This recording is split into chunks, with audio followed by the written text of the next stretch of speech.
And hello and welcome to the Friday night experience. It's F&E Sports presentation of the 3A state semifinals. My name is Jim Barton along with my broadcast partner Harold Mann. And we've got a great battle. We've got the Jasper Bulldogs and the Burnet Bulldogs. And I'll say battle, it is a battle. It's going to be a great one this afternoon from Kyle Field at Texas A&M University. It ought to be a lot of fun. You have Burnet 13-0, knocking off top-ranked Sinton a week ago, 19-7. And you have these Jasper Bulldogs rolling over Bridge City in the Astrodome last week, 28-0 in their regional finals. This is what it's all about. This is what these kids start so early in the year, is to play for a state championship, and the winner of this ball game will have an opportunity to do so next week. Harold, both of these teams are similar in the respect that they both play great offense and defense. They've got a lot of speed, they've got a lot of size. Two teams that have rolled over their opponents, but none better than Burnet this year, 13-0. But they're taking on a Jasper team that they have a lot of respect for. They most certainly do. Matter of fact, where I'm at now, very familiar with the Burnet Bulldog football program, and Coach Bob Shipley and these Burnet Bulldogs know they're 13-0. They know Jasper's 11-2.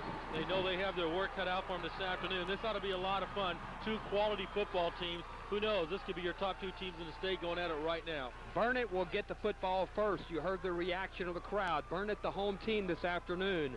And, of course, Jasper, the visitor. Jasper loves playing defense. They get a lot of points off turnovers.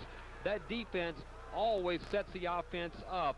And after all, they've scored 113 points this year in the playoffs on offense. Jasper has. Their defense has surrendered none. But in the last 2 weeks, Burnet's only surrendered 2 touchdowns themselves. Right, and they too have scored 113 points in the playoffs. Somerset, Wharton, and Sinton on their way to this state semifinal game. Ought to be a lot of fun. The Battle of the Bulldogs. Kyle Field on the campus of Texas A&M University. Boy, things are changing around at A&M University here, Harold. Most certainly so. R.C. Slocum let go earlier this week. I'll let you know a little bit about these Burnet and firing of coaches here in just a second on stadiums they play in.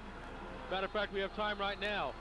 2 weeks ago, they played at Southwest Texas State. The previous Monday, the Bobcats coach was fired. This past Monday, R.C. Slocum fired, and the Bulldogs are here at Kyle Field. If the Bulldogs of Burnet win this football game, wherever they play next, the coach better look out.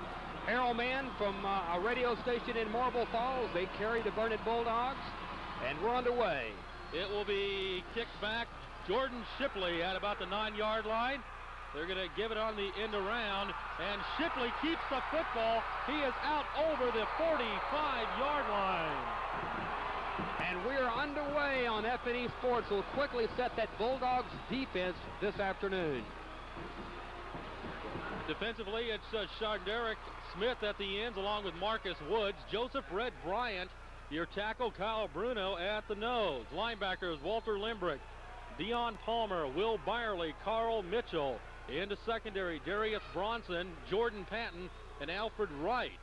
We're going to make a correction. That was actually Chris Levens on the return for Burnet. They take over 1st and 10, led out by junior quarterback Stephen McGee. It will be Shane Love split out. Man coming towards us in motion. That is Cody Warner. Stephen McGee back in the pocket, has it in the flats. His fullback Levens. Not a whole lot doing there, as that was a good job there by the Will Byerly, the linebacker. And that's really going to be a test for these Burnet Bulldogs this afternoon, is the speed of these Jasper Bulldog linebackers. Breaking huddle, Jordan Shipley, you see split at the top of your screen. That is Shane Love on the near side. Stephen McGee, the quarterback. Patrick Miller, 1,500 yards rushing this year, is in the backfield with them out of the shotgun. 2nd down, 10 needed. McGee going on top, wants his favorite target. Jordan Shipley overthrows him. Back there defensively for the Bulldogs on the coverage was Alfred Wright. Alfred Wright has done a great job thus far in the playoffs. In fact, all year long for the Jasper Bulldogs. Would like to mention this game brought to you this afternoon by the Lamar State College of Port Arthur. It is a great place to begin a degree. Also by the Museum of the Gulf Coast, and I'll say historic, it really is, in downtown Port Arthur. We'll be getting into a number of Jasper sponsors over the course of the broadcast. Third down coming up for the Burnet Bulldogs. Stephen McGee, 29 touchdown passes this year from the shotgun on 3rd down and 10. Drops back, goes across the middle, has his receiver. Looks like could be Jordan Shipley. And I'll check that. That's Chris Levins out of the backfield. Again, we're high up on Kyle Field here. Kind of tough to pick up the numbers. Wide open across the middle. On the reception for a first down for Burnet. They move the chains. They're at the 41-yard line of the Jasper Bulldogs. And I believe that was Zach Glazer make the correction there for Burnet. Again, Burnet, like Jasper, will run out of the shotgun, as you see. Snap back to Stephen McGee.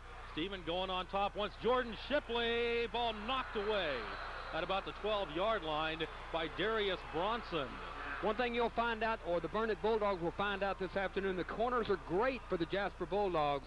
They cover and cover very well. But Harold, it's all set up by the pass rush, and you know who it's led by? Number 85, that's Red. Big Joseph Red Bryant. They just call him Red in Jasper. He is a force. Burnet looking here. 2nd down and 10. Snap back, McGee, little shuffle pass goes to Patrick Miller, inside to 40, inside to 30. Miller down the right sideline, he'll score for the Burnet Bulldogs. There's the first point surrendered in the playoffs by Jasper, and you had some misdirection right there. And right now, Jasper knows they're in for a football game. 41 yards on the carry for Patrick Miller. For Miller. And the Burnet Bulldogs, that is his 20th rushing touchdown of the year. There's a look at the replay, and when he broke, he hit the 10-yard line in stride, would not be brought down.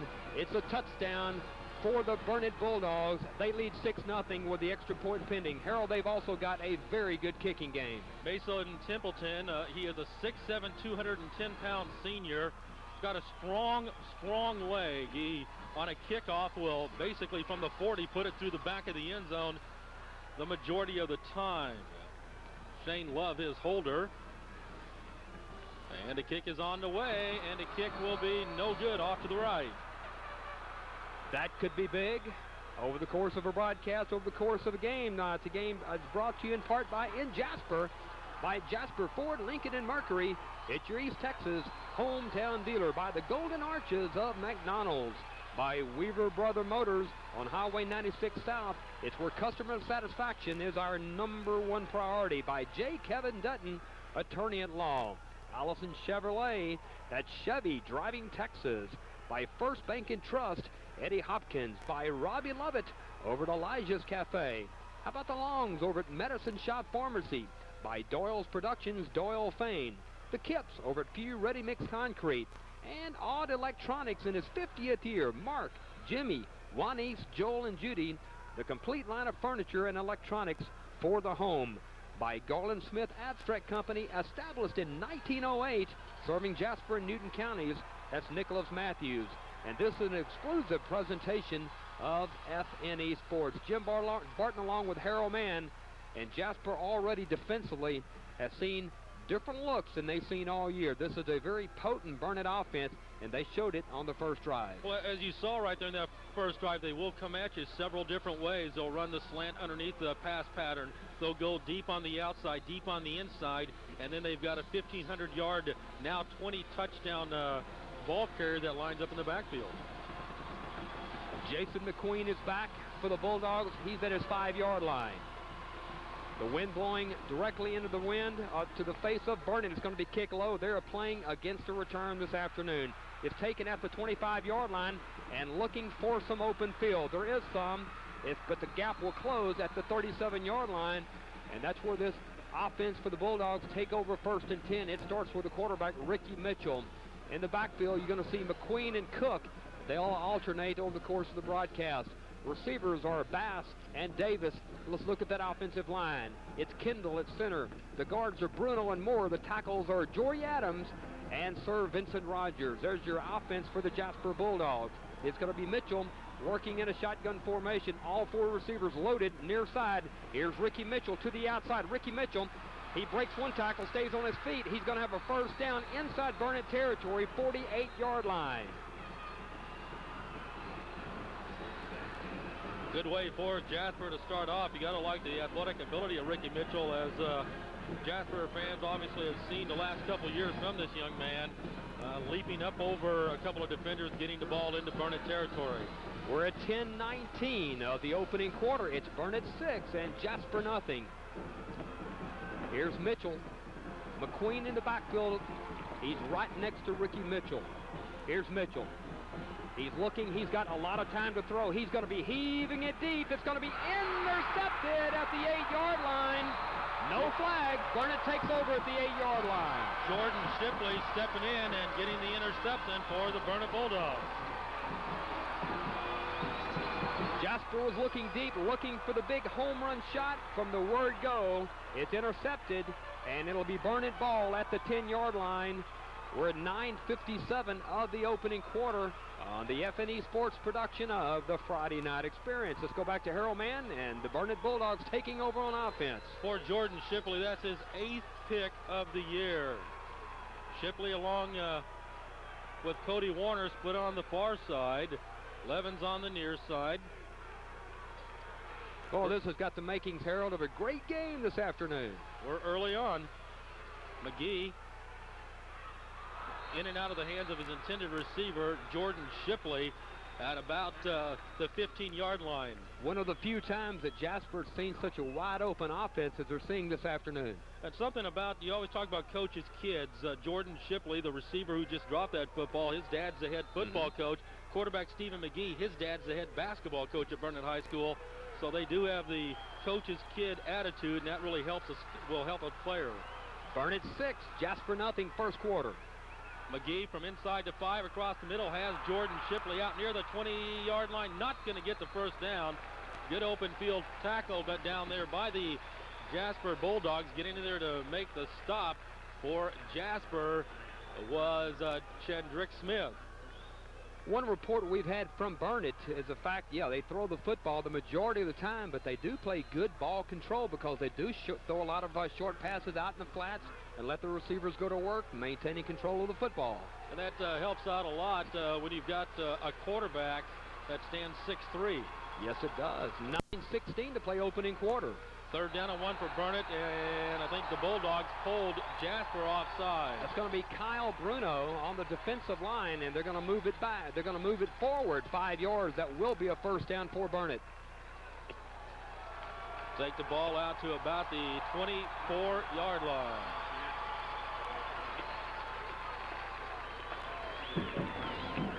We're here at Aggieland. It's the home of the 12th man. It's Kyle Field on the campus of Texas A&M.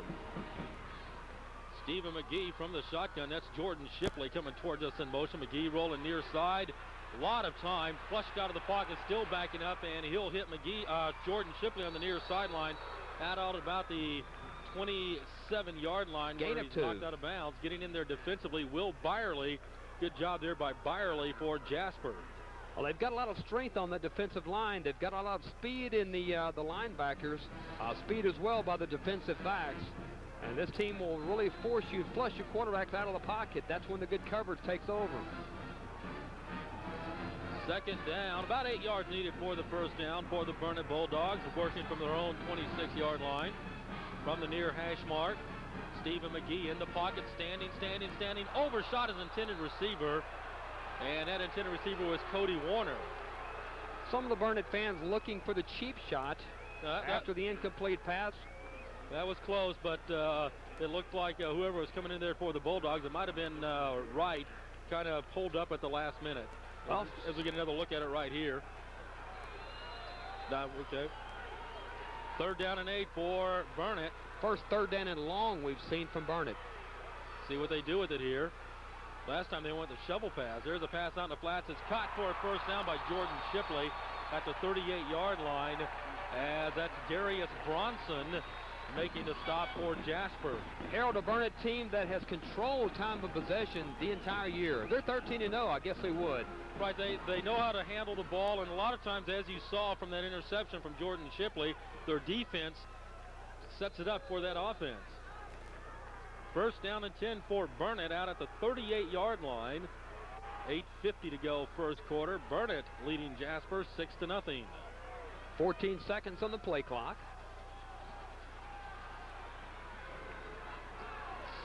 Snap back, pump fake, going on top towards Jordan Shipley. He has the ball inside the 25-yard line. Flag down. It's going to be interference against Jasper. Obviously, Burnet will decline that penalty. What's happening right now is Burnet getting great protection by the offensive line. The quarterback's having all the time in the world to set and throw the football. For Jasper to control defensively, they're going to get more pressure on the quarterback. First down and 10 for the Burnet Bulldogs at the Jasper 21-yard line. Coming with 8:42 to go. And Shipley, just an all-around athlete for Burnet, starts on the basketball team. Went to the regional track meet last year in 6 events. Hand the ball off to Patrick Miller. Patrick again on the outside, inside the 15, inside the 10, down to about the 7-yard line, where it will be first down and goal for Burnet. Right now, Jasper not doing a good job reading on the defensive line. They do not know the angle that Burnet's coming from. Burnet's catching them completely off guard. Jasper up front, 190, 300, 260, 210, but Burnet will complement it quite well with 210, 285, 250, 190, 230, 265 across that offensive front. Burnet winning convincingly right now on the offensive line. Stephen McGee working from under center. Mason Templeton loads up the tight end on the right side. Looks like they'll come to the near side. They'll pitch it this way. And that is Jordan Shipley lining up at the tailback. He's knocked out of bounds at about the 7-yard line. Well, that does play to the strength of Jasper, forcing flushing to the outside, and a host of Jasper Bulldogs forcing out of bounds, setting up second down and goal for Burnet. Well, the clock reads 7:59 of the opening quarter. And again, welcome aboard F&E Sports production of the Friday Night Experience. Jasper and Burnet, it's the 3A Division I state semifinals. Shane Love split on the near side. On top you have Cody Warner and Jordan Shipley from the shotgun.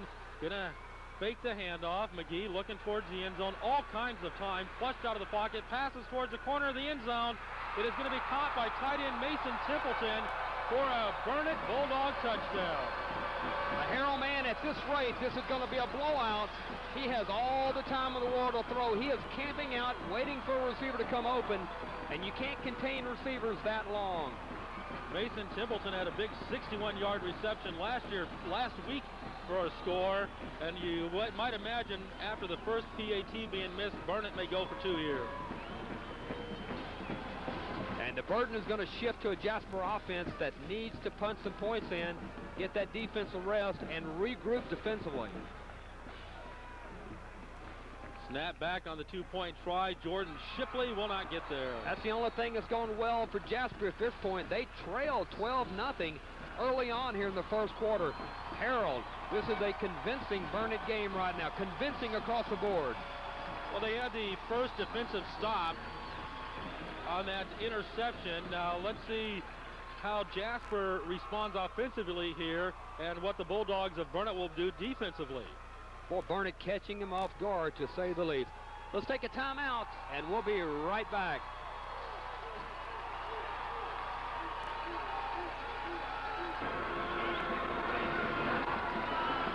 Jim Barton along with Harold Mann, a convincing Burnet 12-0 lead.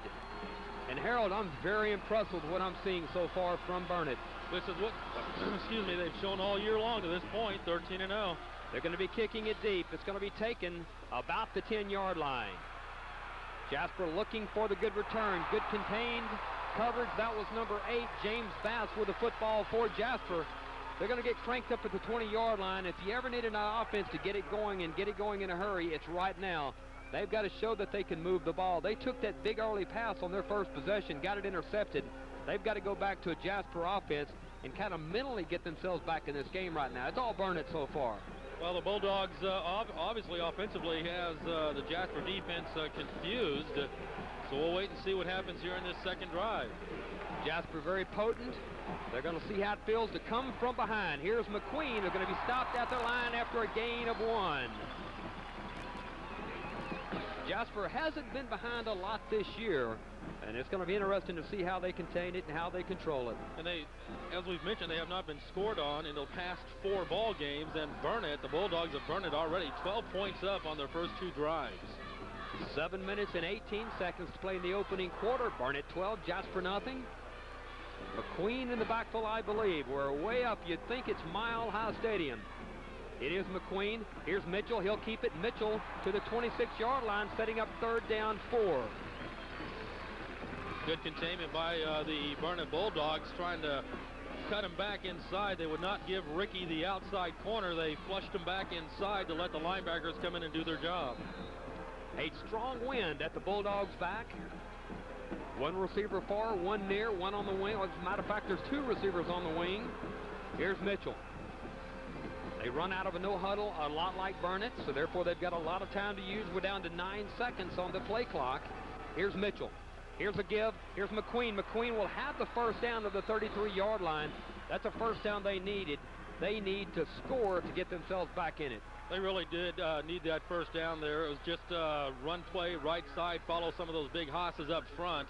And the guys for Jasper were able to give them enough of a little wedge here that he could pick up the 1st down. Well, the winner of tonight's or this afternoon's game will get the winner of Forney-Everman taking place at Texas Stadium tonight. When you're watching the broadcast, it's in the books, but we just thought we'd pass it along if you didn't know. That's right. Here's Mitchell. He'll tuck. Mitchell, with a good second effort, gets to the 35-yard line, but only gain of slightly more than 2 yards, setting up 2nd down and 8. Right now you see Jasper, they're going right at the, as you can see, going right at the heart of that Burnet defense and picking up a couple yards. The speed of the Burnet defense is going to be hard to get outside on them. Well, the clock reads 5:41, down to 13 on the play clock. Here's Ricky Mitchell. He's looking at 5 receivers. Here's Mitchell. Throws on the run, in and out of the hands. And you know who? That's James Bass. 3rd down 8 coming up. You'd love to have it back. Those are plays you just cannot have happen if you're Jasper, because he did have 1st down yardage, was just past the 1st down yard marker. And the way this Burnet offense is playing, the Jasper Bulldogs, the last thing they want to do is give them the football right back. Shotgun formation is Mitchell. It's 3rd down and 8. Bulldogs need a 1st down. Swinging it out of the backfield. And that is not going to be a 1st down. 39-yard line. Reception was made by DeKendrick Gilder, but the Bulldogs going to be forced to punt the football. And now, for the 3rd consecutive time, the burden will shift back to the defense. And the question is, can they stop them? Well, on that last defensive play, as you can see there, look at all the green shirts moving in on the ball carrier. They're good. Look at that. You see 5 of them right there. You'd think it's a green swarm, wouldn't you? Good job there defensively. They go after that football. Jordan Shipley will drop back for the Burnet Bulldogs. Well, Johnny Land punting for the Bulldogs, and boy, did he have a good game last week at the high snap. Land, with a good wind at his back, kicks it deep. It's going to be taken over the shoulders at the 20-yard line. That is Jordan Shipley bringing it back out to the 30, getting down there defensively for the Jasper Bulldogs, making the stop. What was 77, who I do not have on my roster here.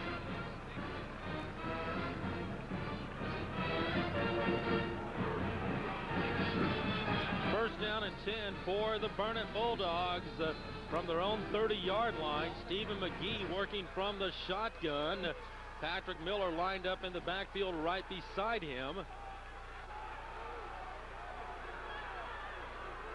Snap back, McGee going across the middle. Ball falls incomplete. Had to tight end Mason Templeton over there, but the ball on the near side for, or rather on the far side for Burnet, was attended to Jordan Shipley. 2nd down and 10 coming up for Burnet. Clock stops at 4:32. Trips on the far side. That's going to be Love, Warner, and Glazer. Jordan Shipley, the lone receiver on the near side. 2nd down and 10 coming up. Stephen McGee from the shotgun with Patrick Miller lined up right beside him. McGee rolling near side, passes out in the flats, incomplete. He was under heavy pressure to get rid of that football.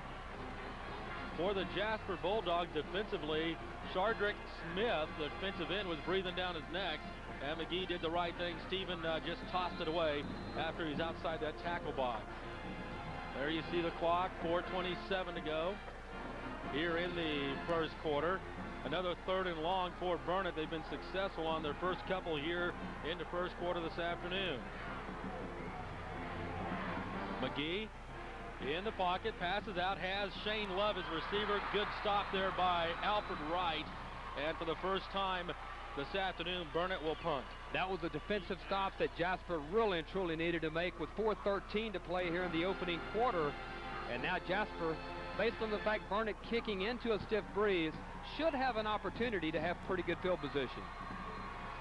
From the 36-yard line, hunting it for the Burnet Bulldogs will be Thomas Ham. He stands at about his 22-yard line. Back deep for Jasper is Jason McQueen. Kick is away. It will take a bounce inside the 30. Nice roll for the Burnet Bulldogs as it'll be down at the 24-yard line. Really shows you the respect they have for the special team performers of Jasper. They're going to kick it low, kicking it into a stiff breeze, and just letting the elements work for you along that turf. So we'll see what happens. Anyway, Jasper again on offense with 3:36 to play here in the opening quarter play, and they trail Burnet 12-0. It's back on offense. Ricky Mitchell and those Jasper Bulldogs. All receivers to the right side. Here's Mitchell using the receivers as blockers, and Ricky Mitchell has hit some open field, but they're going to bring it back. Most likely a hold. Flag down at about the 25-yard line, and that may have opened the outside corner for him. Well, the frustration level by Sir Vincent Rogers indicates it might be against him. It will back it up. Spot foul, so it'll be first down and about 19 coming up here. Offensively, nothing going well for the Jasper Bulldogs, trying to get anything established on the first productive run. You bring it back with a hold. It's total frustration this afternoon by the Bulldogs. Total frustration. Take it back to the 15-yard line. But you know, Harold, there's a lot of football to play on this afternoon. Jasper's so capable of making those big plays. 3 minutes and 29 seconds to go in the first quarter. Burnet 12, Jasper nothing. Well, it's first down, but it's 1st and 20. Here's Mitchell. He's going to run the football. Mitchell looking for the open field. He gets some of it back, getting back near the original line of scrimmage, setting up 2nd down and maybe a long 10. Right about 2nd down and 10 yards to go. And the clock continues to roll. 3:05, and the board is Burnet 12 and Jasper nothing.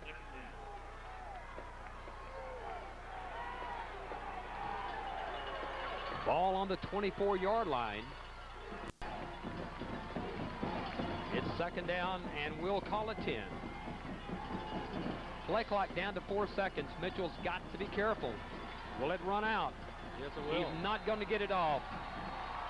That shows you the state of where they are this afternoon. When you operate out of a no huddle, you've got all the time in the world to work, and you have a delay of game. It shows you that you're not in sync. That backs them up. 5. 2nd down and 15 needed for the first down.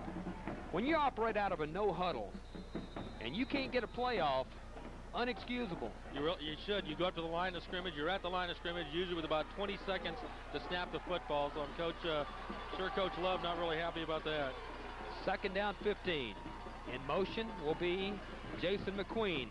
McQueen trying to flee Mitchell. Mitchell breaking a tackle, getting up near the 30-yard line, and he's going to be about 4 yards short of a first down, letting McQueen coming in motion near side be his lead blocker. Not bad. And a good job there by the running back, Jason McQueen, 6 foot, 165-pound senior. Opening up the seam, but it's a 3rd down here. That's a big one on both ends of the football. We're under 2 minutes to play opening quarter from Kyle Field. It's Burnet 12, Jasper nothing. Here's Mitchell. Mitchell to the outside. Does he have enough speed? Will he get there? He's going to be so very close. It depends on the spot. It is. It's all on the spot right here. He dove towards that first down marker. It looks like he's going to get it. Yeah, he's got the mark. First down, move the chains. And boy, what a nice Jasper contingent on hand this afternoon. Burnet always has. This is a very well-attended 3A state semifinal football game from Kyle Stadium. Imagine there's not a whole lot of folks left back in Jasper or Burnet, so no. They're all right here this afternoon. It gets no bigger than this unless it's a state championship game, and which the winner will get to play in. All right, that's what they're playing for right now. We're at a minute and 39. Here's Mitchell. Mitchell, he is going to be run down from behind. Number 44, I see for the Burnet Bulldogs being Luke Pell it is. He's a senior. Good job coming from his linebacker spot. 6 foot, 195-pounder. We're down to 117. Again, the Bulldogs marching band will perform here at halftime. So, and for those listening on the internet, both marching bands will perform. We're down to 102. Here's McQueen. Really couldn't get it going. They didn't do a good job of screening what was going to happen. It's going to be third down and long. Thomas Ham, a 6 foot, 205-pound senior defensive end, one of the first Bulldogs in there. And then, as always, as you will see with this Burnet defense, they swarm. They go after that football. They swarm after it.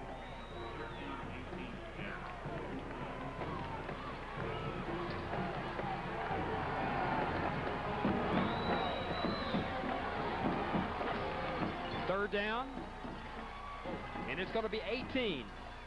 They've got to get to the 44-yard line.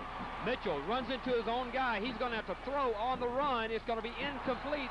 There's going to be a pass interference, and that could very well be an automatic Jasper first down, which would be a big break for them. It will be a first down if that is the call. Alfred Wright over there. It's unfortunate for Burnet because even if it caught the football, it's short of a first down. Right, and that's got to be frustrating because he will be about 4 yards shy of that first down if he catches a football. The officiating crew talking it over. It is interference against Burnet, so that will be an automatic first down for the Jasper Bulldogs. We're down to 15 seconds of the opening quarter. It's 12-0 Burnet. I hope you're enjoying the game. I know we are. It's a lot of fun. It's very exciting. It's fun to be here. You bet.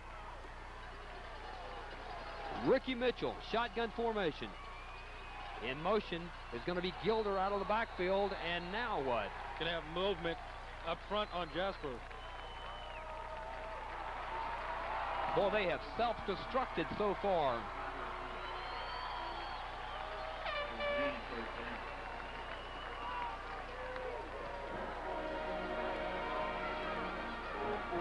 The clock did not move. We're still at 15 seconds.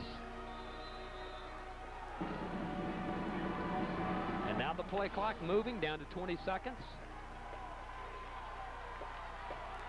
First down, 15.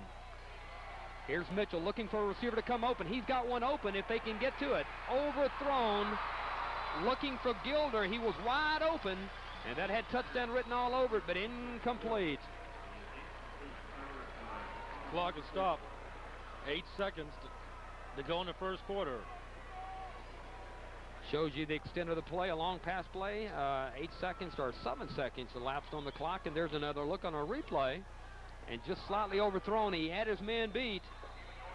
Ricky Mitchell long on the pass. Second down, 15. Could be the last play of the opening quarter. Then Jasper will be facing that stiff breeze. Here's McQueen. They can't get anything untracked on the offensive line. I'm very impressed with the Burnet defensive line. And our play clock has run out here in the opening quarter. A timeout on the field. And it's Burnet over Jasper, 12-0. We'll be right back.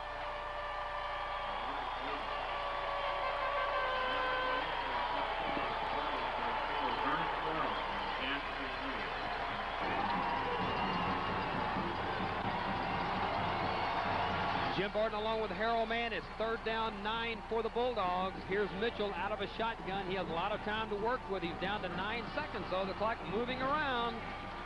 Here's Ricky. Mitchell with a lot of time. Steps back in the pocket. Now he's flushed out. He's going to throw on the run, just throwing it out of bounds. Jasper will be forced to punt the football, and Burnet again doing it on the defensive line. But Jasper has been very self-destructive with mental errors on offense. Right, and defensively, they're a good job in that backfield. The defensive secondary for Burnet, they're the ones that are forcing Ricky Mitchell to throw it away, because they're doing a good job in the secondary covering up the receivers. So Burnet gets the football back. Jordan Shipley drops back to about his own 35-yard line.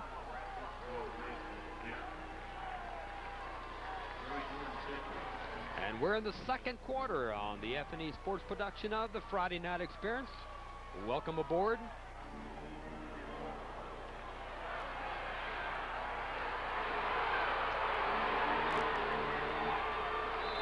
And there's a swarm of Jasper tacklers on the punt, 40-yard line, and Burnet takes over 1st and 10. 11:42 to play in the opening half. Let's go back to Harold. Burnet scoring 2 touchdowns in that first quarter. One on a 41-yard run by Patrick Miller. The kick was no good. And then a 6-yard pass from Stephen McGee to Mason Templeton. 2-point conversion fails. That's where we stand here, 12-0.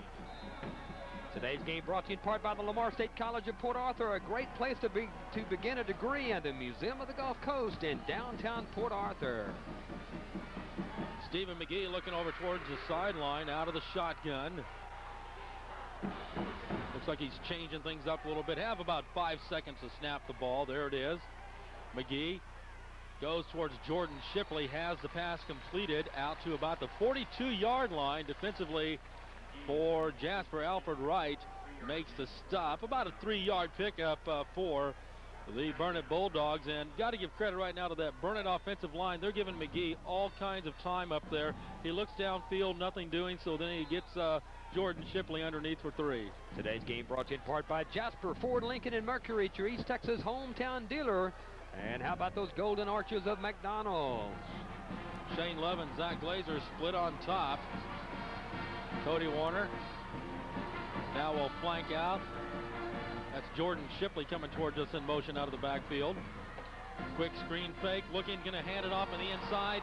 Out over midfield with the football. Cody Warner. Cody, the junior, down to the 44-yard line. First down run. Had no answer for the counter. It was just a fake the screen to the near sideline and then had it on the counter. There you see it. And he's got some blockers downfield.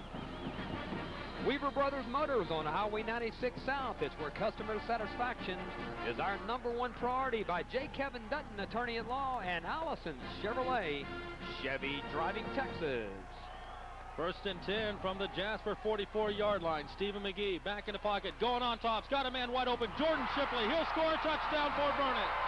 Jasper is in a lot of trouble. They have no answer for this Burnet offense. That quarterback has all time in the world to throw.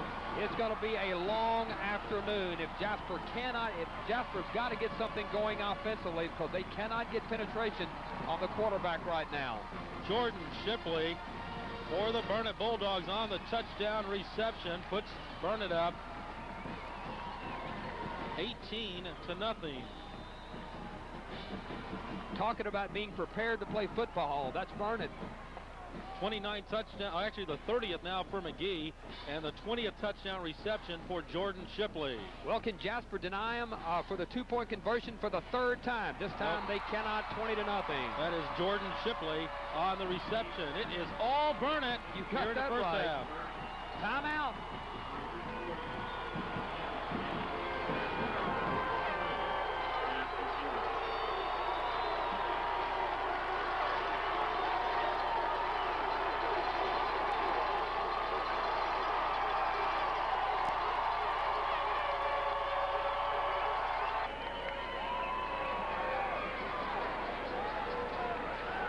This afternoon's game brought to you in part by First Bank and Trust. Eddie Hopkins, they've been so very supportive of Jasper football for so very long. By Robbie Lovett over at Elijah's Cafe. By the Longs over at Medicine Shop Pharmacy. By Doyle Fain over at Doyle Productions.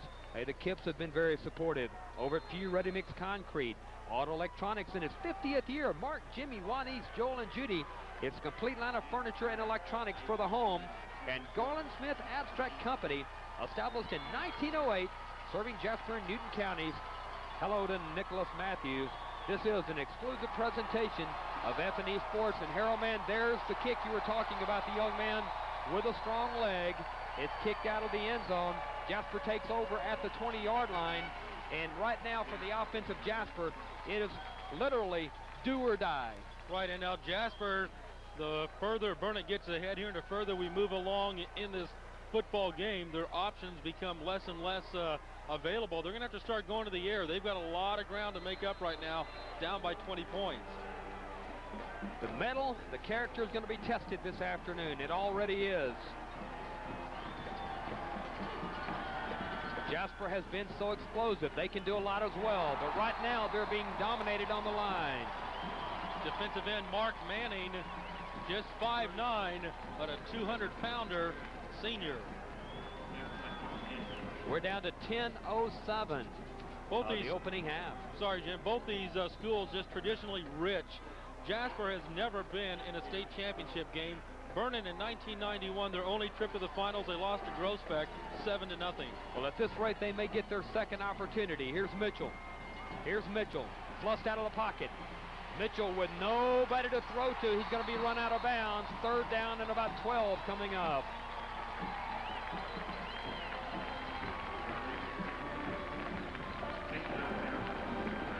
Clock will stop, 9:44 to go. We'll get another look at this right here.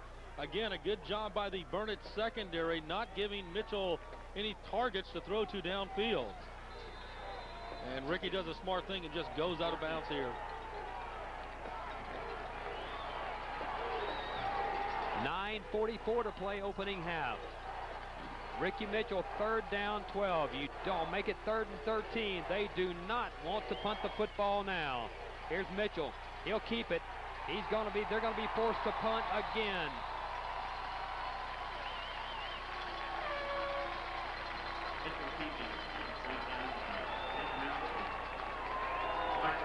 Still a lot of time to go here in the first half. Yeah, more opportunities for the Burnet Bulldogs. Burnet's going to get their hands on it again. Coney Warner, number 3, and Jordan Shipley, number 8, will drop back deep to receive this punt, and they're going to have good field position, the Burnet Bulldogs are.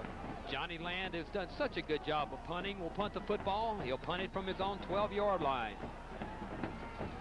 The snap is good. The punt is on the way. And boy, against that stiff breeze, it makes it very, very tough.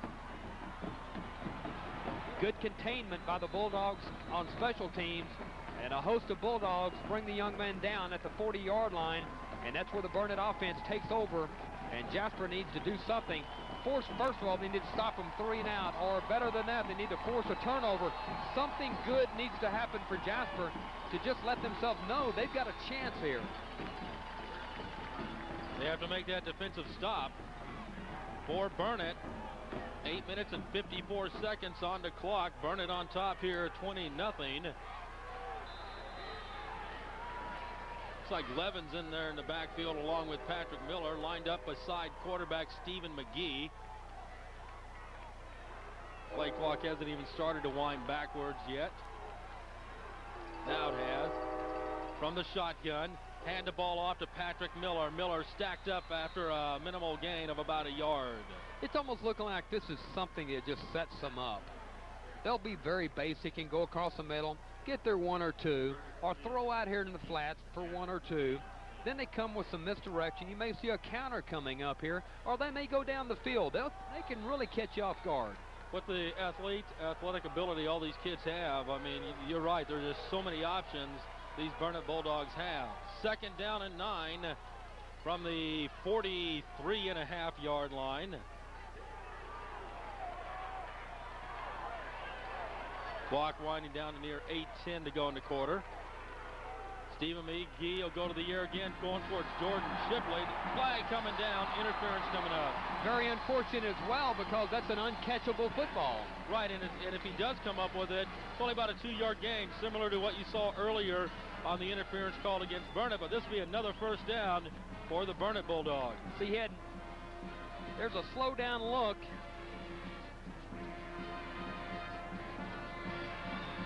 Any way you look at it, he's on his back, and that'll be a first down. Takes the ball out to the 45-yard line. Official right on top of it.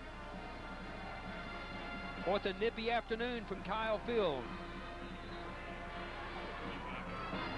From the far hash mark.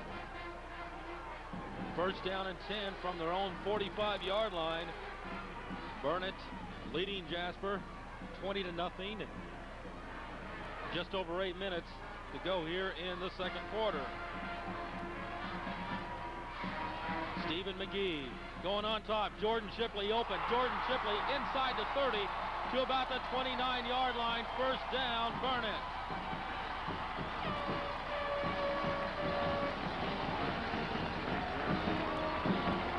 There you get into the look at it. He just got behind the coverage, and really a perfect pinpoint pass there by Stephen McGee.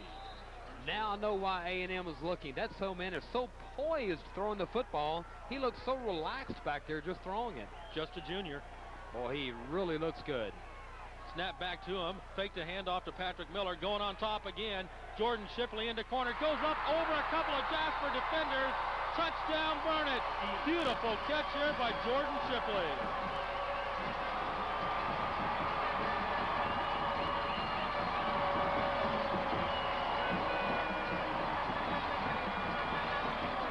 The Jasper Bulldogs have run into a real buzzsaw this afternoon. You got to give all the credit in the world to Burnet. They're doing anything they want to do. They're so very well prepared to play this football game. You know, the pass and the catch, both ends of it for Burnet, just outstanding. Jasper had him double covered in the... great quarterback, a great receiver. Makes all the difference in the world. Second touchdown of the afternoon for Jordan Shipley. Jordan, too, just a junior at Burnet High School. The Burnet Bulldogs are making their plans for the state championship next week. And they're making them early here at Kyle Field. Oh, traditional straight on extra point kicker. And he misses wide right. But another touchdown, the fourth of the afternoon for Burnet, and we're just in the second quarter. Timeout.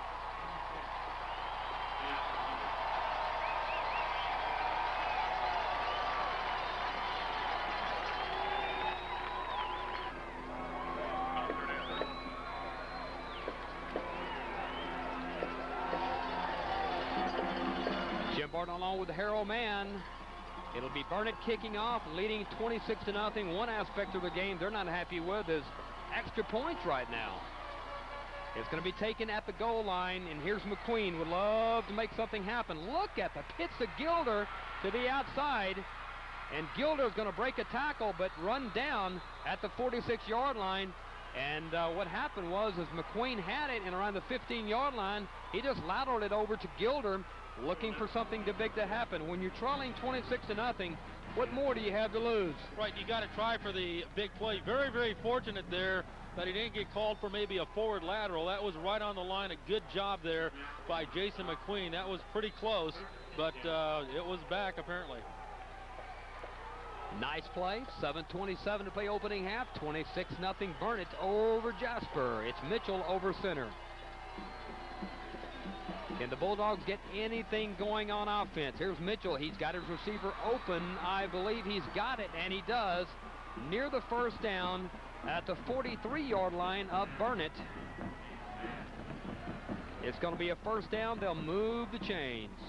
There you see the clock up in the upper left-hand corner. 7:21 to go. Second quarter. Burnet 26, Jasper nothing. If Jasper could just score a touchdown, it would bring themselves back into it somewhat mentally. But it has been tough going against this Burnet defense. Which the talk coming in was the Jasper defense, but Burnet has been very impressive this afternoon. Here's Ricky Mitchell using athleticism. Look at his lead blocker in McQueen. And can Mitchell not quite quick enough to the outside, but a great gain. And that was a nice saving tackle by number 20, Warren Christian, for Burnet. Doing a really good job for the Bulldogs, coming over from his free safety position. Boy, a great fleam. Look at the block by McQueen, which set up the play. And you like seeing that. You like seeing your specialty players, your running backs, your receivers making those good blocks. Jasper showing a lot of spirit, a lot of fire at the moment offensively. We're down to 6:55. Staying in the shotgun is Ricky Mitchell. Their deepest penetration of the afternoon. They're just spreading it out. Here's Mitchell running. Mitchell, he's going to go in for a touchdown, Harold man. And just like that, Jasper has gotten themselves a little bit mentally into it. We'll see how the defense will respond. This team does not believe they're dead right now. Just a nice run there, right side. You went left first time, right the second time for the touchdown on the run for Mitchell.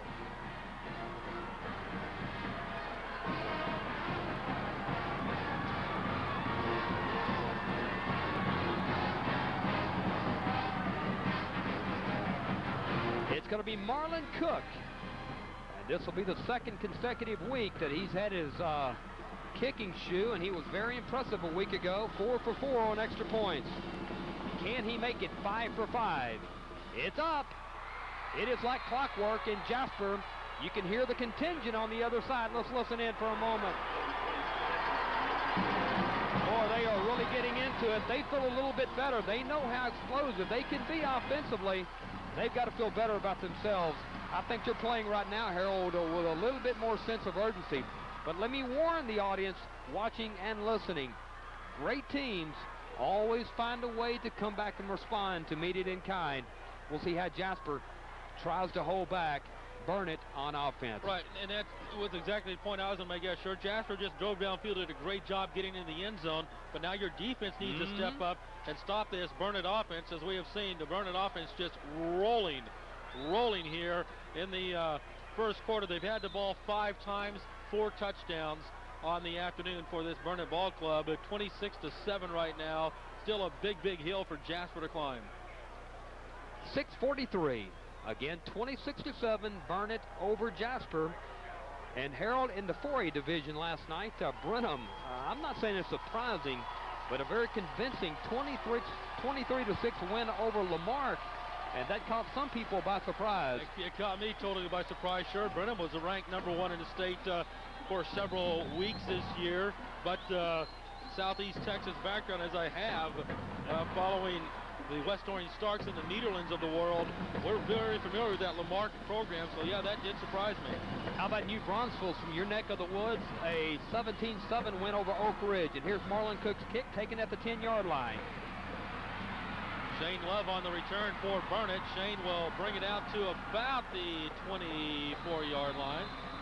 And now we'll see how this Jasper defense, let's see if they were playing with the same sense of urgency the offense did just a moment ago. Very impressive performance offensively, striking, scoring in a hurry. 6:32 on the clock. Burnet on top by 19 points here, 26-7. Boy, the Everman people on hand, the Forney people on hand, they've got to be very impressed with what they've seen from Burnet early on. Right, those two teams, as this game is being played, will be playing later today up in Dallas, as you mentioned earlier. Burnet fans on their feet, the Jasper fans on their feet. Stephen McGee will work from under center. Nobody in the backfield. Twins on top, twins on the near side.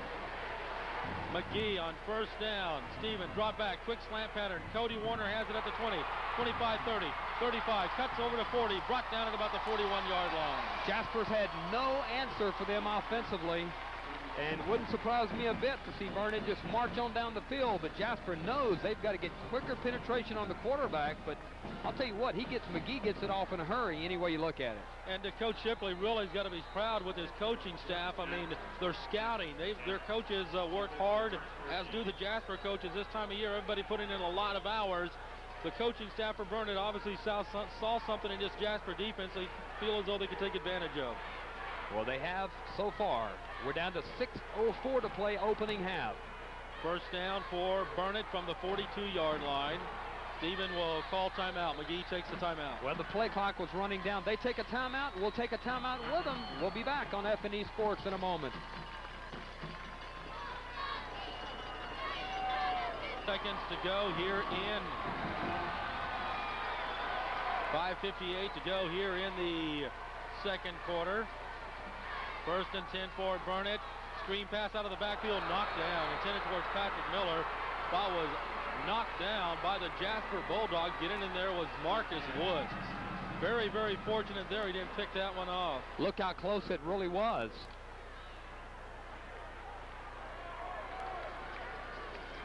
Good job there on the instant replay.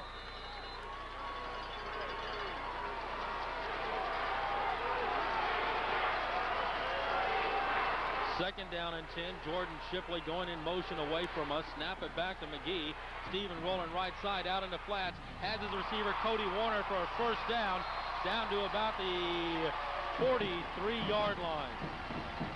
Harold, just as I expected, or something we talked about just a few moments ago, what great teams do when they're challenged, they come right back at you. Again, Jasper has no answer here at this moment, stopping this wide open passing game from Burnet.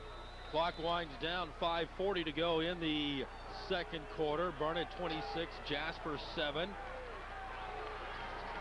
First down and 10 for the Bulldogs of Burnet. Pitch back near side goes to Patrick Miller. Patrick fighting to get back to the line of scrimmage. Good job there defensively by a host of Jasper Bulldogs, including Marcus Woods. Marcus Woods on the bottom, along with Red Bryant on top. Big Joseph Red Bryant.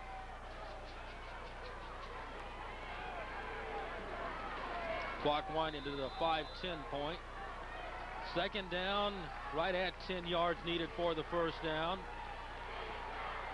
Ball at the 42-yard line.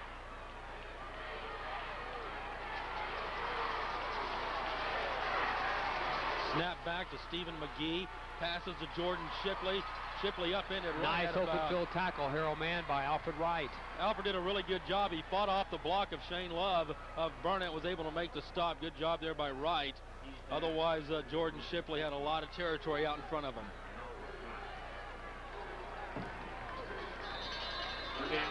Third down and long coming up for Burnet. They've been successful on this this afternoon. Last two times they've scored on 3rd and long. Well, Burnet punted once. Will they be forced to punt again? Snap goes back to McGee. McGee out in the fat. Has Mason Templeton as tight end. Another good open field tackle by the Jasper Bulldogs. And that's number 18. That's Walter Limbrick. Another big football name in Jasper, Limbrick. And you can hear the Burnet fans saying go. I doubt it. No, Stephen McGee still on the field. This team here, the Burnet Bulldogs, last week on their initial drive of the game had 4th down and 2 on their own 20 and went for it. I'm surprised that could come back and bite you. 4th down and 3 for the Burnet Bulldogs. McGee from the shotgun takes the snap, rolling near side, passes out in the flat. First down, Jordan Shipley heading towards the end zone, tackled at about the 6-yard line. Touchdown, saving tackle there by the Jasper Bulldogs, Dion Palmer. And right now we have an injury timeout. We'll take a timeout and we'll be right back.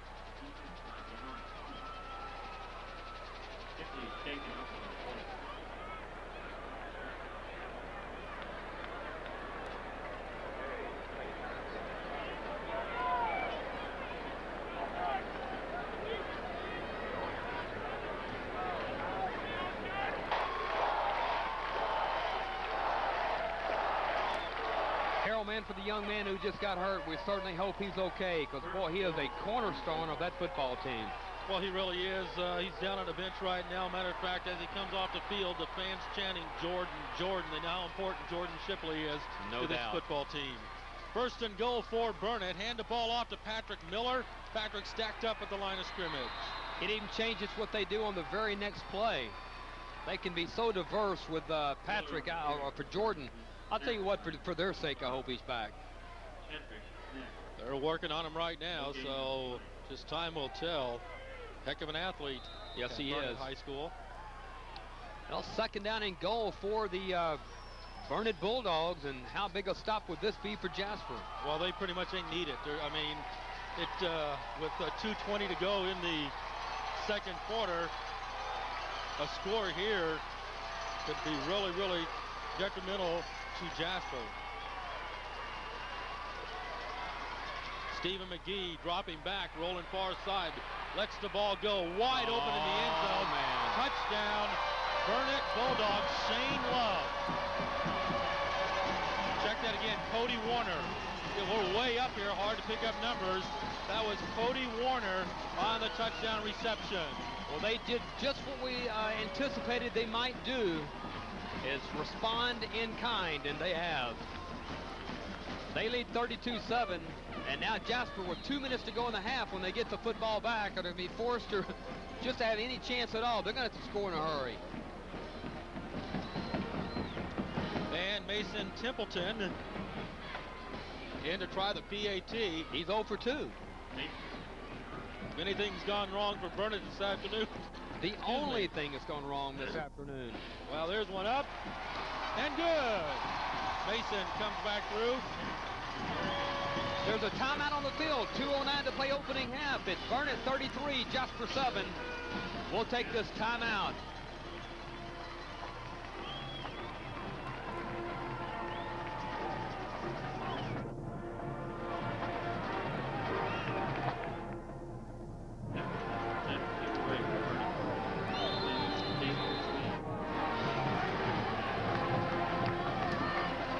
Man, you gave me an indication prior to the season started how good this football team really would be, and you were right on the mark. They are really good. Well, they made it to the playoffs last year with a lot of sophomores, as Mason Templeton, his kick goes out the back of the end zone.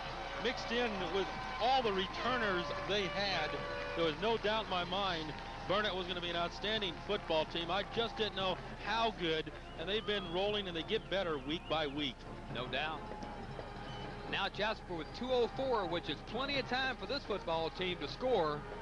And let's see how wide open they're going to be.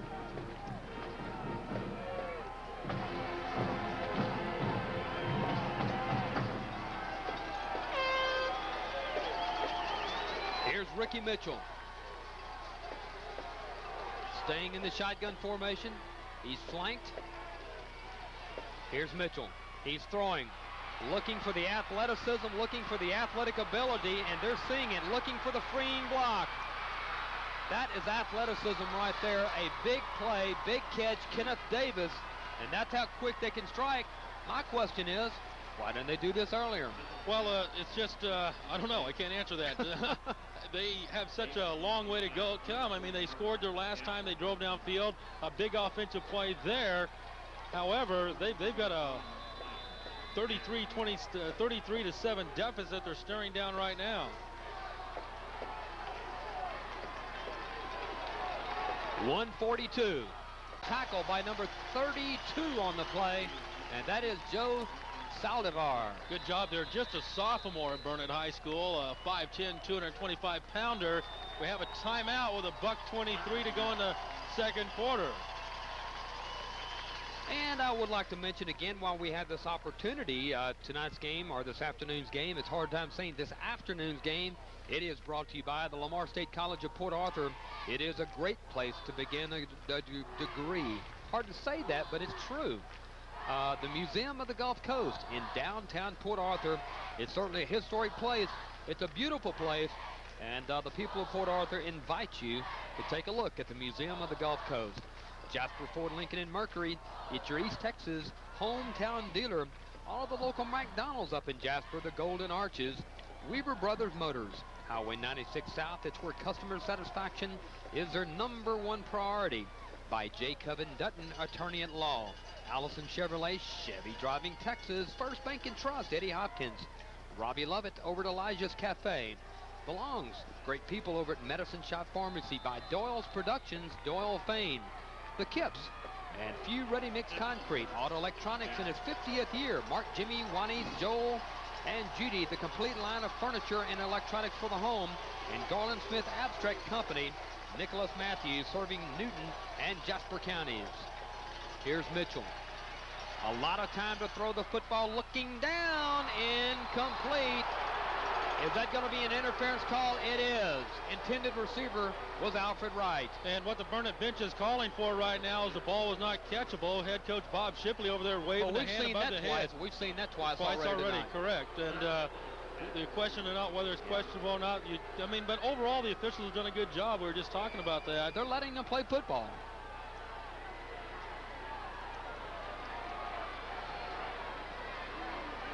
Here's a pass down by Mitchell. Show him the great gun, but no, he never would have caught it. They're going to mark it off from the line of scrimmage. Yeah, it is from the line of scrimmage, but it will be an automatic first down for the 15 yards down to the 25-yard line. And Jasper has used only about 40 seconds on the clock. Both teams have spent a timeout here, so Jasper has 2 left. If Jasper gets in, you can say we're beginning to have an offensive fireworks show. Here comes pressure from the backside. Here's Mitchell throwing it incomplete. Pretty good athletic pass by Mitchell, but a big hit by number 12 of Burnet, that being Brian Mock. Mock was coming over there, and that's why Ricky Mitchell had to get rid of that ball in a hurry, because Brian Mock was breathing down his neck. He had a receiver in the area and was just able to get that ball to away to avoid a sack. It's Burnet 33, Jasper 7. An all-out commanding Burnet performance here in the first half. We're down to 112. Second down 10. Jasper with the ball on the Burnet 23-yard line. Ricky Mitchell. Mitchell with a lot of time. Will he tuck? Will he run? He's going to be shoestring tackled. He's going to be held on to. And that's number 99. Yes, indeed. And now Jasper forced to use another timeout. We're going to take a timeout with them on F&E Sports, and we'll be right back.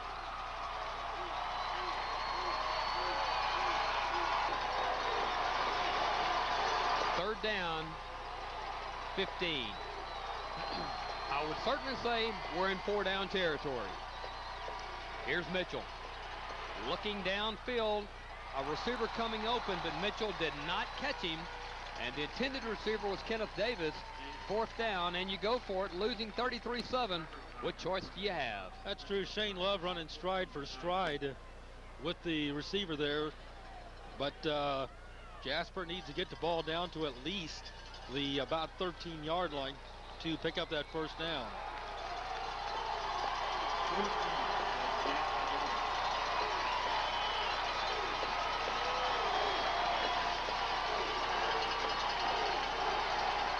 Ricky Mitchell, fourth down 15, ball on the 28-yard line. They need to get down to the 14.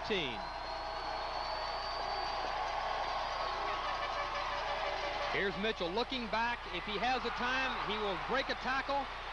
Boy, it's got to be so frustrating. He's going to be caught at the 20-yard line. It's going to be a first down or very close to it. I think he's a little short. He is a little short.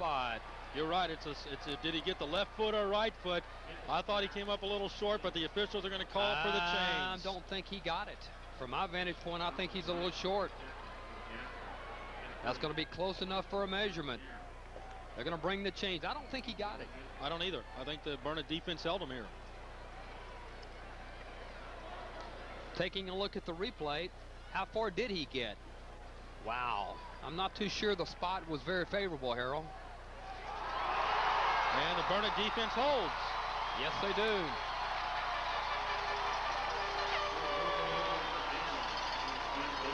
Looking on the replay, I'm not too sure he was given a favorable spot, but any way you look at it, that's in the books. Burnet takes over, 42 seconds. They've got to be very happy with their first half performance.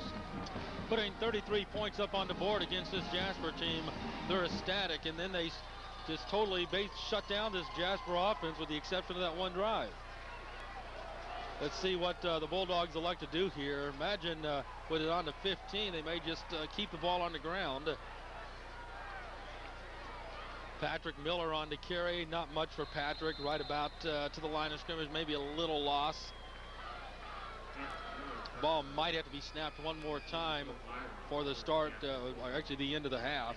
And let's wait and see.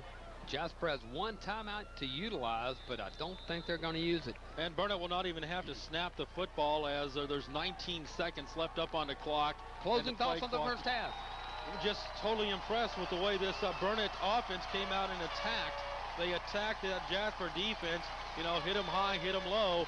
And for that Burnet defense, hey, hats off, guys. You've done a heck of a job in the first half shutting down this Jasper offense. Marching band's coming up. Enjoy.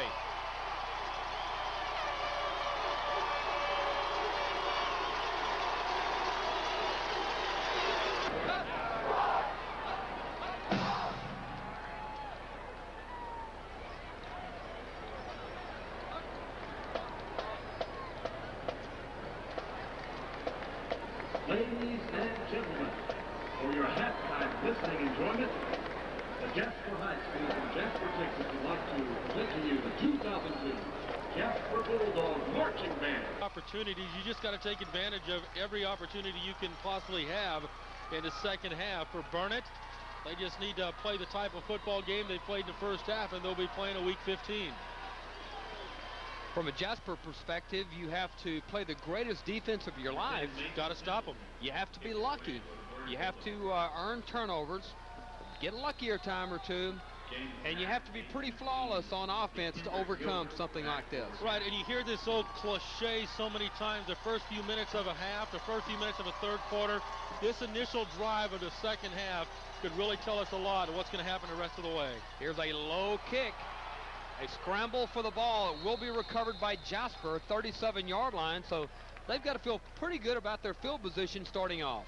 Looking at some of the first half stats for Burnet, total 336 yards, Jasper 162, passing yards 266 for Stephen McGee of Burnet, 69 for Ricky Mitchell of Jasper, rushing yards, Jasper has 93, Burnet 70.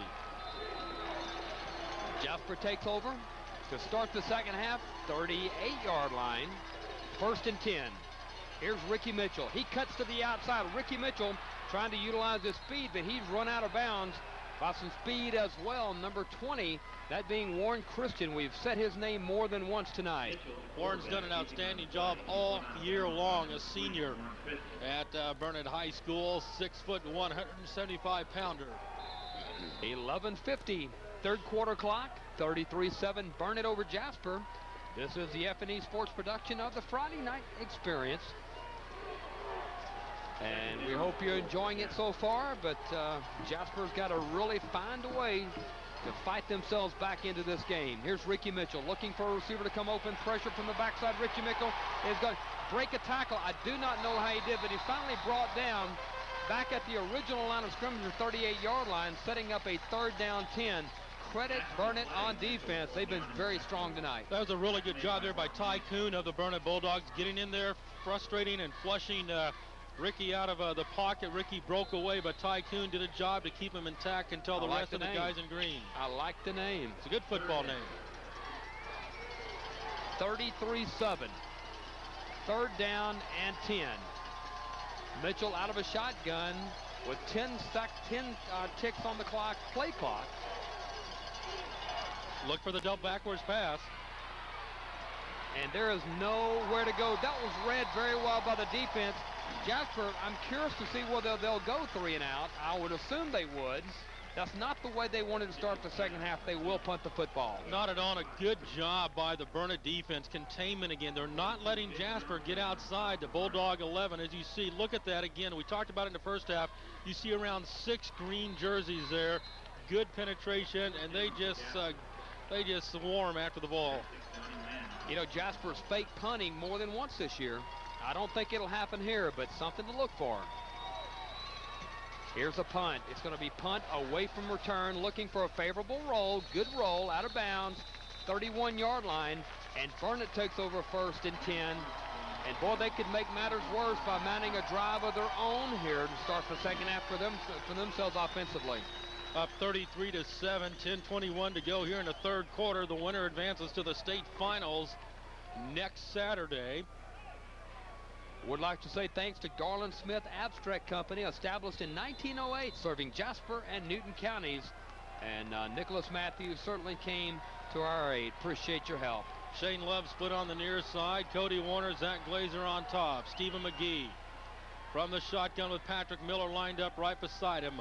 From the 31-yard line, handoff goes to Miller, 35, cuts outside, out over the 40, back inside, 45, midfield, still on his feet, down inside Jasper territory to the 43-yard line. You know, he looks really good. It was a great run. He does a good job of covering up the ball, but I would say all the credit in the world goes to the offensive line. You could have run a car through that hole. And so will Patrick. Take a look.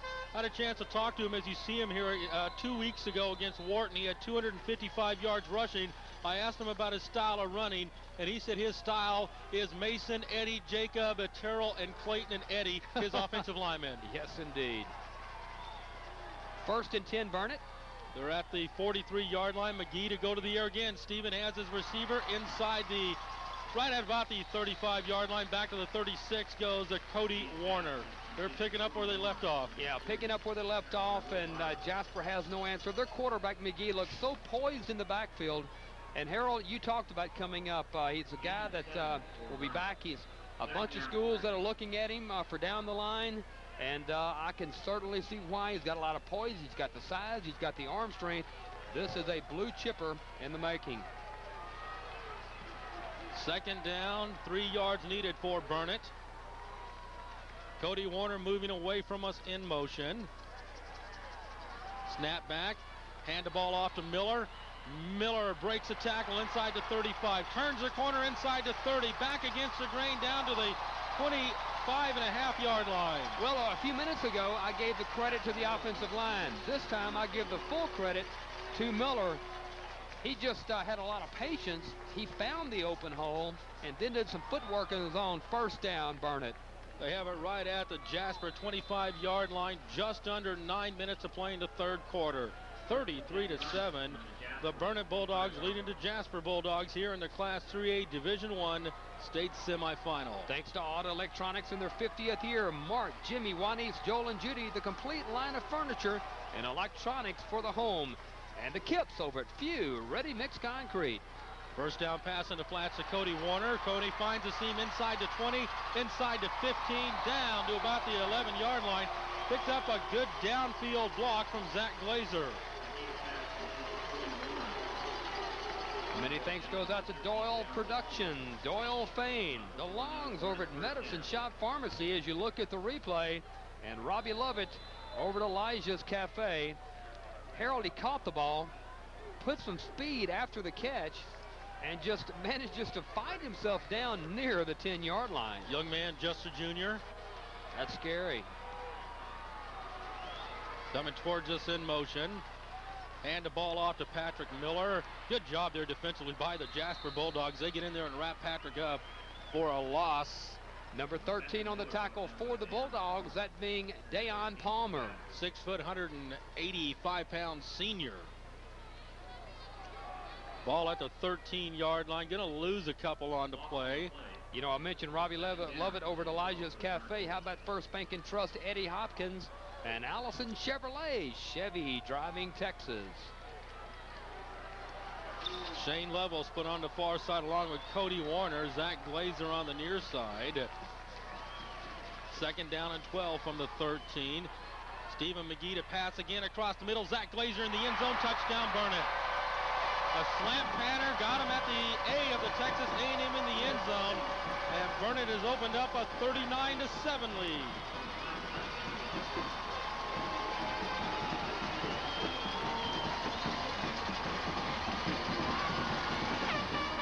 We'll take a look here in a moment. The good play fake. And then the pass. And it was number 9, defended by number 9. We'll take a look here in a moment. Extra point pending, a 39-7 Burnet lead over Jasper. Extra point is on the way. It's good. 4th touchdown reception this year for Zach Glazer of the Burnet Bulldogs as we get a look at it. Look at the good play fake to his running back. Then look at the poise by the quarterback.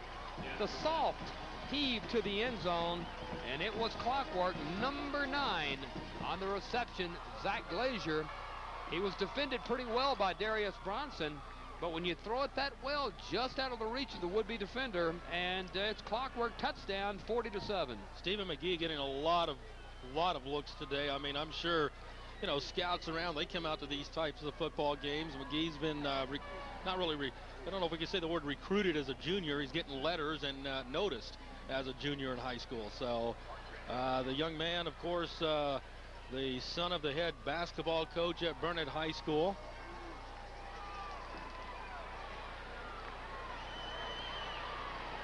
Many thanks goes out to Kevin Dutton. And Harold, you and I had an opportunity to meet him in the press box. Was up there for the big Jasper Newton game, and we do appreciate his help. Weaver Brothers Motors, they're on Highway 96 South, and they simply say where customer satisfaction is their #1 priority. The local McDonald's has helped us a number of times over the course of this year. Jasper, Ford, Lincoln, and Mercury. Alan Chestnut, great friend, and they're your East Texas hometown dealer. The Museum of the Gulf Coast in downtown Port Arthur certainly is a historic location, historic place, and certainly invite you to go up and take a look at all the great artifacts. And the Lamar State College of Port Arthur, a great place to begin a degree. Here's Kenneth Davis to the outside, and Kenneth Davis trying to do everything he can. He's going to be brought down 28-yard line, and Jasper comes out, and I'm wondering now, trailing by 33, what kind of fire, what kind of intensity they will have. Some of these seniors have to realize these are their final 2 quarters of their lives. Some of these guys will never play again, some will. Quarter and a half to go. We heard, I was talking to Coach Bob Shipley of the Burnet Bulldogs earlier in the week, and he told me he heard as many as 18 of these Jasper Bulldogs could be playing at the next level.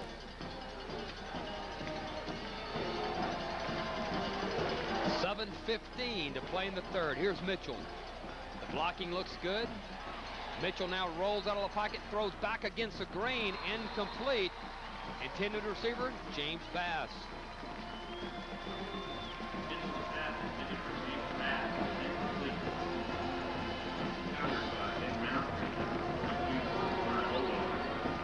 That Jasper offensive line, center Ryan Kendall. The guards are Brandon Moore and Kyle Bruno. The tackles are Sir Vincent Rogers and Jory Adams. Now, they're really high on Sir Vincent Rogers. Harold 6'4", 280. He'll be back next year. Also, Brandon Moore on that offensive line will be back as well. They're going to miss Jory Adams. They have 5 seconds to get the snap off. Here's Mitchell. He's going to be looking to heave it deep. He's got a receiver open. That's going to be a touchdown for the Bulldogs. No flags. They went deep. They went for the long one. There's James Bass, and that was great. 72 yards on the pass completion. Mitchell just reared back, Harold, threw it as long as he could, and that looked good. Is it enough to fire up that defense? They've got a long way to go, as we well know. There you get a look at Mr. Bass heading back to the sideline as he got behind that Burnet secondary and was able to haul it in. Here's Mitchell back to pass, and then he just heaved it. Good spiraling pass. Bass on the run, would not be run down. That's the kind of speed they have. They're awaiting. There's Marlon Cook just trying to get that shoe on. Right, he still has a good 10 seconds. Marlon Cook is 5 for 5 since taking over as extra points, and boy, he has been like clockwork. And Marlon Cook 6 for 6, but only 2 for 2 in this game. The Bulldogs trail 40-14. Let's take another look, and then we'll take a timeout.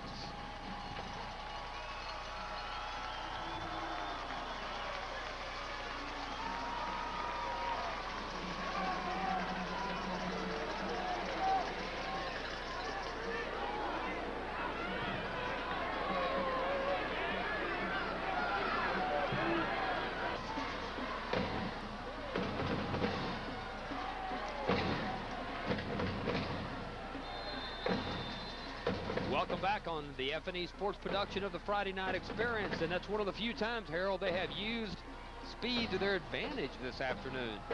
Well, Jasper just going on top and went for the home run ball and were able to connect. Good job by the Bulldogs. There's a big strong leg by Marlon Cook, and that's a young man who's had a great year for the Jasper Bulldogs, Marlon Cook. And Marlon, a junior, 5'10", 230. He'll be back next year for the Bulldogs.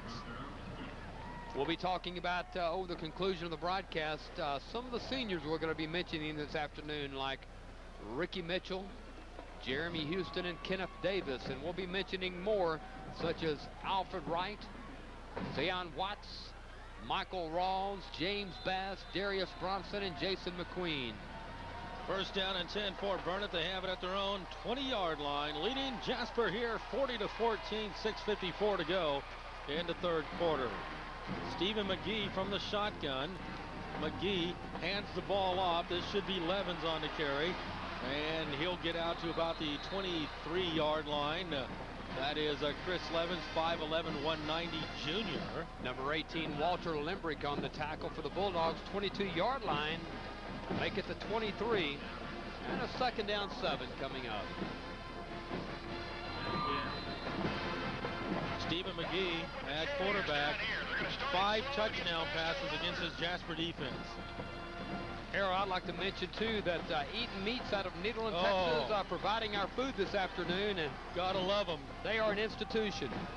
Stephen McGee passes on the flats. The ball will be caught up around the 30-yard line, right at the first down marker for the Burnet Bulldogs. Coming up with the reception was number 1, and that is Shane Love. Could you execute anything any better than that? Basically, you tell him, go to the first down marker, turn around. Harold, in that first half, 336 yards. That was impressive. 266 via air. Guess the consensus was whether or not can you run against Jasper? Well, Burnet said if we can't, we'll pass it. Yes, they have. Down to 5:45 playing the third. Single tails, the running back is Patrick Miller. He'll leave the backfield. Fake screen to him. Here's that counter play. Read great by Jasper. Red Bryant hitting Cody Warner just as he got the ball. A good job there by Warner of Burnet to even hang on to that football, because there you see Big Red right there. Red's had just about enough of that particular play, and look at him swarm the defense. Look at the running back and just totally manhandling. Oh my. He almost forced a turnover too. Red Bryant, what a year he's had. We see Jordan Shipley back in the game for Burnet. Really? On the near side, split Impressive. out. There's the pass to Jordan. He has it. Jordan at the 41-yard line. Suffered a toe injury against Wharton 2 weeks ago. And on a catch a while back in the second quarter inside the 5, he re-aggravated that toe injury. Didn't know if he'd come back or not in this ball game, but he's a tough kid. As his dad, the head coach, will tell you, hey, he's got to contend with him at home if he doesn't let him on that football field. The open field tackle by DeKendrick Gilder, but it's a first down for Burnet. They lead 40-14, 4:43 to play in the third. Snap back, hand the ball off Patrick Miller. Miller, nice yardage out over the 40, breaks the tackle, and he gets over the midfield stripe down to about the 49-yard line into Jasper territory. Let's get another look at it right here. Look at the block. But look at the quickness through the hole. The great spin. Strength. They're going to bring out the chains of Major for the first down. Halftime had an opportunity to talk to Chris Coleman, the athletic director at Jasper High School. Longtime head basketball coach at Beaumont Westbrook. I've known Chris for several years. It was good to see Coach Coleman again. Harold, looking at time of possession in the first half, Burnet 12-11, Jasper 11-49. But when you average 11 yards every snap is what Burnet did. Therefore, you don't need that much time of possession. Right, you talk about ball control. Burnet has only punted 1 time in this football game. Second down and less than a yard needed for Burnet. This is a play sometimes you like going on top. You may go long. You may go on top. It's going to be Patrick Miller on the carry, hitting the backfield, breaks out the tackle, going to try to get outside. Don't think he'll be able to do it. Good job there by the Jasper Bulldogs. Going to lose about 9 yards on the carry.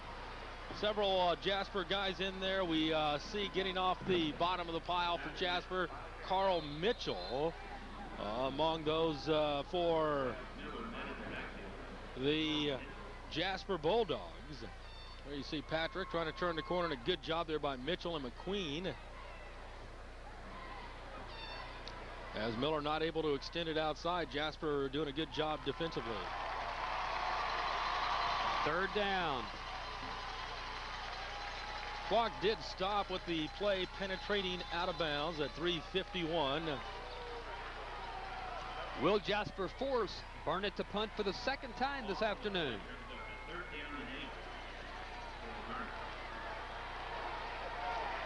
Burnet punted one time, 41 yards on the punt. From their own 43-yard line.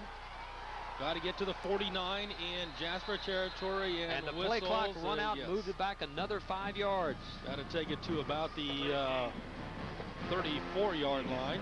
Now, if I were Jasper, I'd be looking at number 8, that being Jordan Shipley.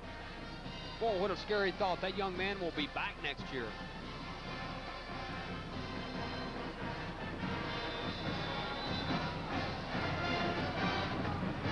3 minutes and 23 seconds to go. Clock starts to wind backwards.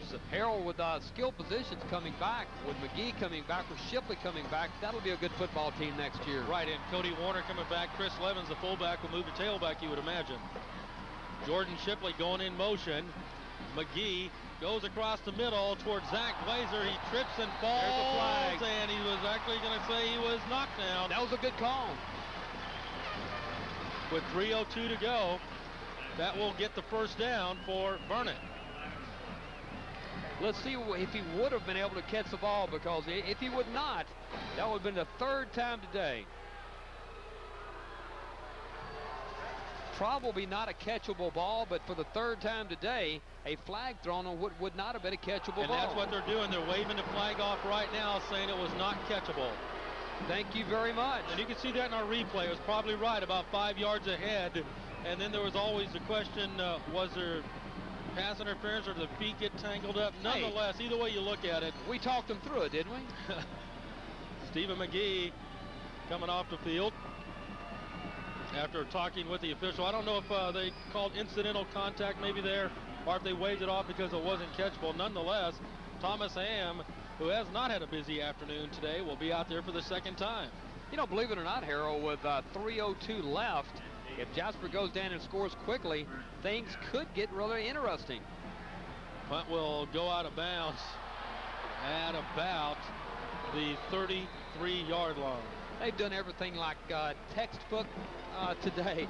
Kicking away from the return, they've made no mistakes.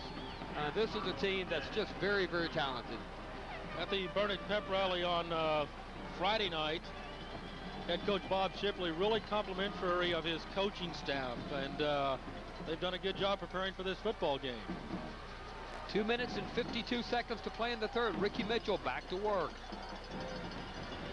The Jasper crowd would get into it. The defense would get into it if they could march down quickly and get a score. Slant Mitchell pattern. throwing, and there's Davis. Davis, look at the athletic ability of Davis. Staying on his feet, will not be brought down. 49-yard line. Jasper feeling pretty good right now. I'll say this for Jasper here in the second half, Harold. They have come out and they're playing very hard. 18 yards on that reception from Ricky Mitchell.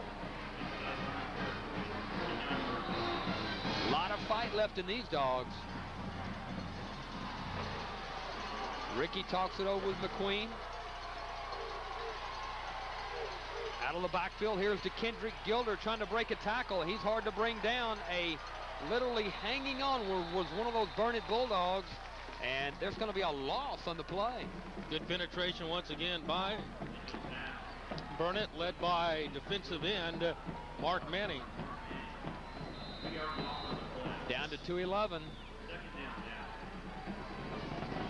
Bulldogs, a lot of quick screens, trying to let their athletic advantage work to their advantage. They're trying to work for them. Here's Ricky. steps up. He's going to be looking, and he's going to be heaving deep. He had a receiver wide open inside the 20-yard line. Incomplete. The intended receiver, Gilder. And Gilder had some steps. He had the outside, and you're right, Jim. He was wide open. Third down. And Harold trailing 40-14. This will be 4-down territory. Without a doubt. Just about 14 minutes to play in this one. Now the play clock at 20. Ricky Mitchell. He has twins far, twins near. He's going to be flanked by McQueen, who will move from the right to the left of Mitchell. Here's Mitchell. Boy, look at the speed running Mitchell. Here's Mitchell's going to run the football. He has got a first down. That ain't nothing but athletic ability right there. He was being run down by number 99, that being Thomas Ham, who has played a great ball game today for Burnet. But the speed of Mitchell finally prevails. They've got a first down. The drive stays alive. Look at it right here. Ham coming in from his defensive end position, flushes him outside. And Ricky Mitchell, again, using that athletic ability, will turn the corner here. It looks like Thomas Ham's going to get him as he dives towards his feet, and a good job there by Ricky Mitchell. Thomas Ham can run. Thomas Ham, 6 foot, 205-pounder. Ricky quickly. There's Kenneth Davis. Davis, look at him go. Kenneth Davis fumbles the football. Who's it recovered by? I believe it's Jasper at the 13-yard line. Jasper coming up with it. They'll have a first down at the 13-yard line. Oh, that would have to be both. Little extracurricular activity going on down there. You hope it's offset. You hope it's both of the young men. Usually it's the last one that throws a shot that gets caught. Is Jasper moving back? Yes, they are. Unfortunate. If they're moving back and personal foul after the end of that, a terrible mental error. But I hope the officials will. They will not offset these. It will be against Jasper. Unbelievable.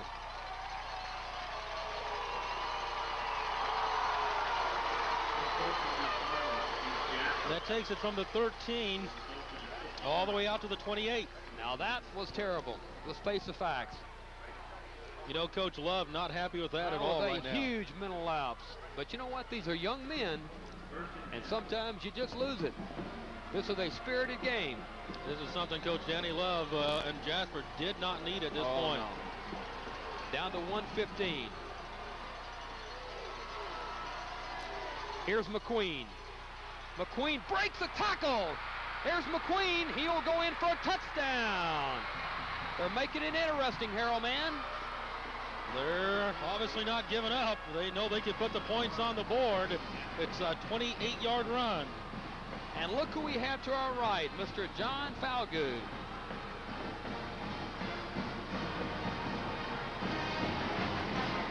Well, look at the run by McQueen. Now he breaks the tackle right there, spins. And when you get him in the open field, he's so dangerous. When's the last time that Burnet gave up 20 points? Well, we can go back to the first week of the playoffs. They gave up 21 to Somerset. Let's see, Marlin, they gave up 21 points to. Gatesville and Shoemaker all gave over 20 points to those schools. How about Marlin Cook, 7 for 7 this year? Wow. It's like clockwork. Jasper has Harold Mann, new life. With a minute 5 to go in the third quarter, it's now a 19-point game. Let's take a timeout, and we'll be right back.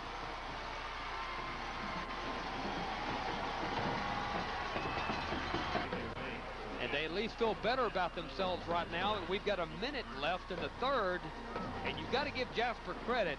They're not quitting by any stretch. Oh, not at all. You know, they're at halftime. They come out of the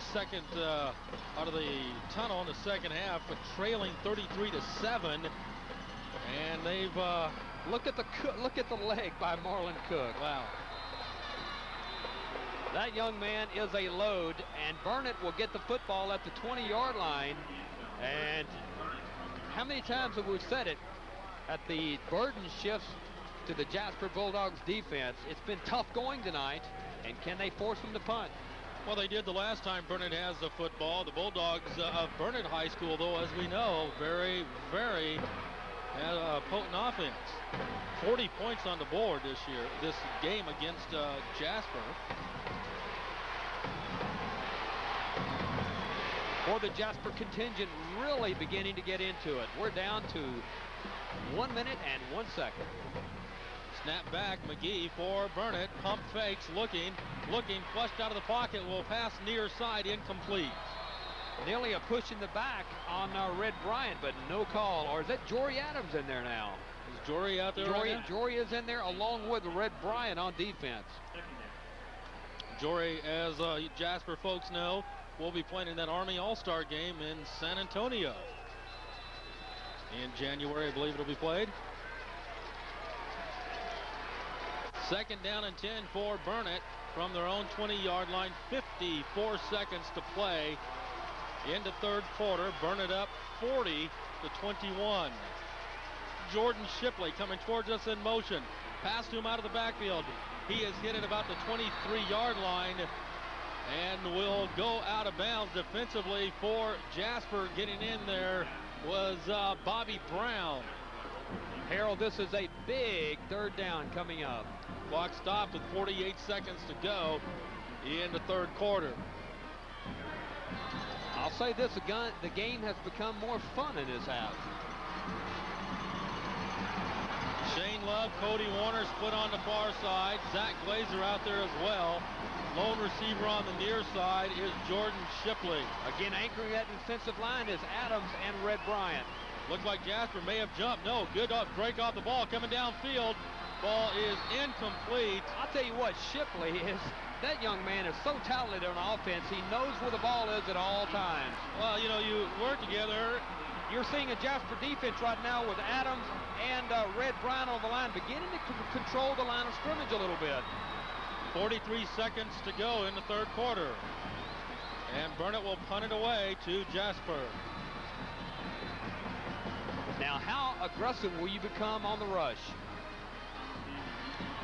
Well, you still have a quarter and 43 seconds. But you've got to force things. Right, but they're coming. Let's see.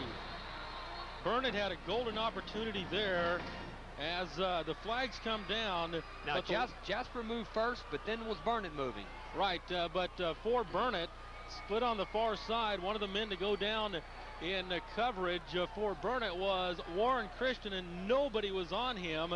And if Burnet would have noticed that, they could have got the pass out to him. The Alfred Wright did a good job for Jasper picking him up. Now, fellas, how long are we going to discuss this one?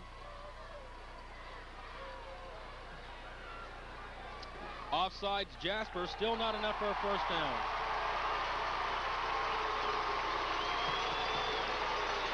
Believe you me, they will still punt the football.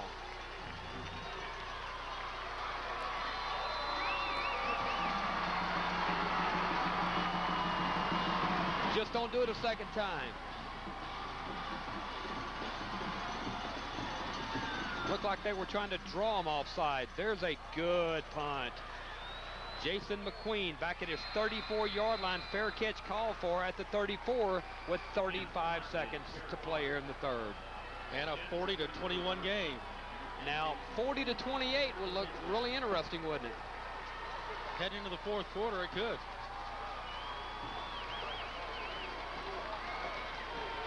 Jasper takes over, first and 10, 35 seconds to play here in the third. Now Jasper going into the wind in the fourth quarter. Here's McQueen. Here make this Ricky Mitchell. He goes trips near side. Movement all over the place. Well, the entire right side of the line took downfield for Jasper. Move him back 5 yards.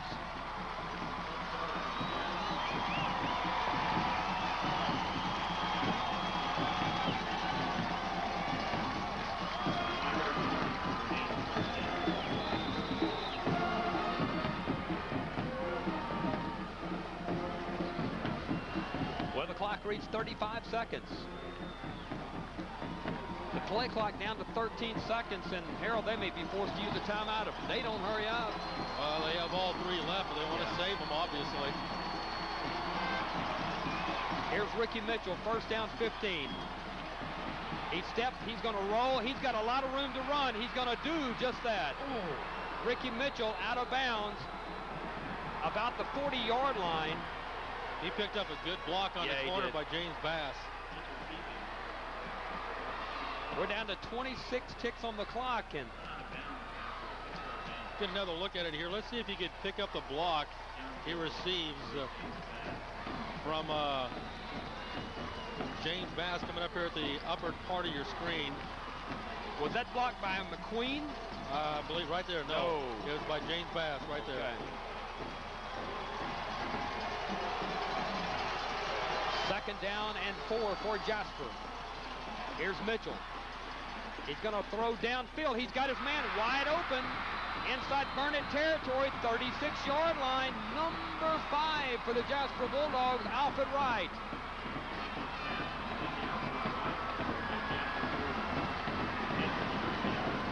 We're down to 19 seconds.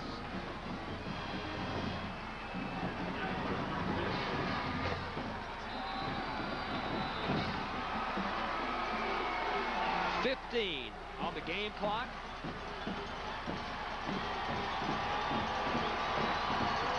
Here's Ricky Mitchell. Here's pressure. He's going to be heaving it for the end zone. Oh, knocked away. Back there defensively for the Burnet Bulldogs, Cody Warner. Wow, how close. Incomplete in the end zone. Beautiful defensive play that had touchdown written all over it.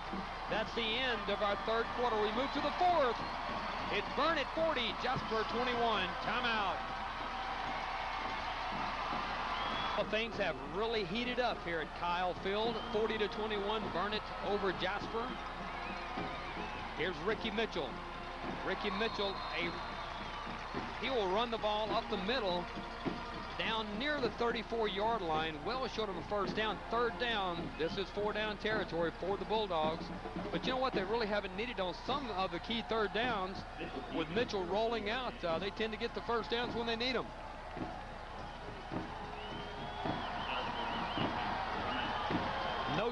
No time for wasted opportunities now if you're a Jasper Bulldog. They've got to take advantage while they've got an opportunity. Here's Mitchell looking, overshoots, intercepted. Cody Warner. That's a good football player. They cannot bring him down. Finally brought down by Ricky Mitchell at the 25-yard line. And that could about do it, although we've got a lot of football left. That could be a heartbreaker because the momentum had shifted completely Jasper's way, outscoring Burnet 14-7 in the third quarter. Good job there by Cody Warner. You see, he takes it at about the 18-yard line in Burnet territory and brings it all the way back to the Jasper 24. Picks up some good blocks right there. Great block by Manning. Mark Manning with a good block. And then he does a good job of cutting back inside. First and 10 for Burnet from the Jasper 24-yard line. Stephen McGee, the quarterback, pitches near side Patrick Miller. Oh, he tripped up at about the 20-yard line. Good job there defensively. I believe that's for Jasper getting in there and making the stop. Jordan Patton. Good job there by Jordan Patton.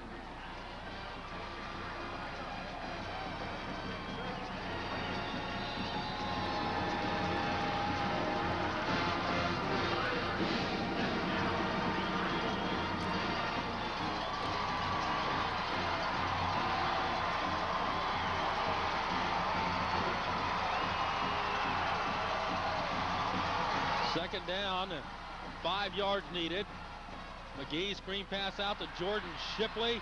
Shipley close to the first down at about the 14-yard line. Well, that's as good as a running back. Just throwing the quick out pass right there. There is Shipley, and that young man is so talented offensively. That's as good as a running back.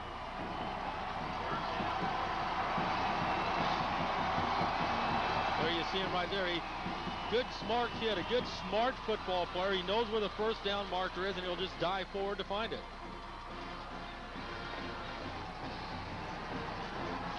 From the 14-yard line, first down and 10 for Burnet. 10-10 to go in the game.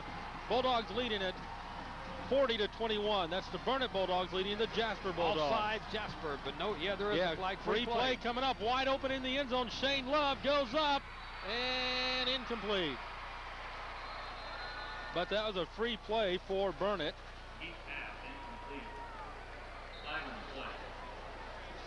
Clock stops, 9:56 to play here at Kyle Field. Burnet just doesn't use a lot of clock, do they?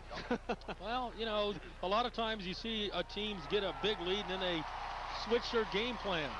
And I'm a firm believer in what they do here. Go with what got you here. Great defensive play.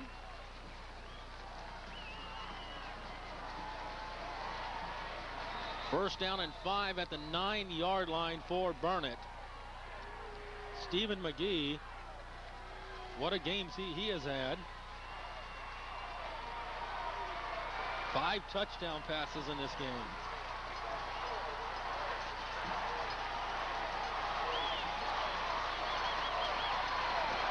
Snap the back, hand the ball off inside Miller. He'll score.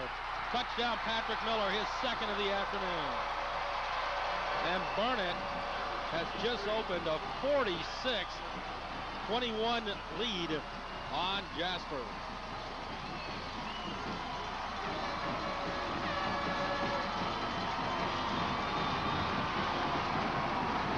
Let's take a look at the play.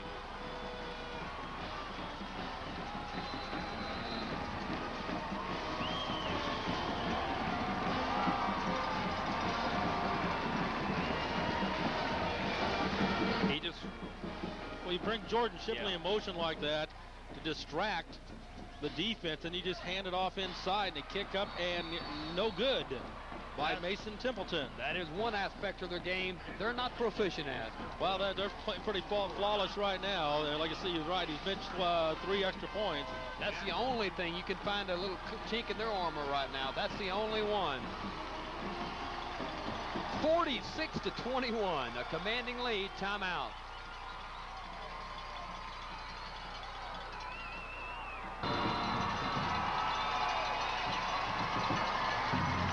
Well, it was 40-21 when Jasper was driving. The big interception, and Burnet pushes it on in, and they've extended their lead to 46-21. That's a pretty big turnaround, Harold. Right, basically a 14-point swing because Jasper was driving downfield.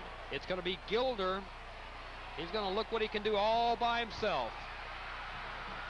He's got speed to the outside, does Gilder. He's a good football player. DeKendrick Gilder, number 11, and he's only a sophomore. You're seeing some young Jasper Bulldogs as well.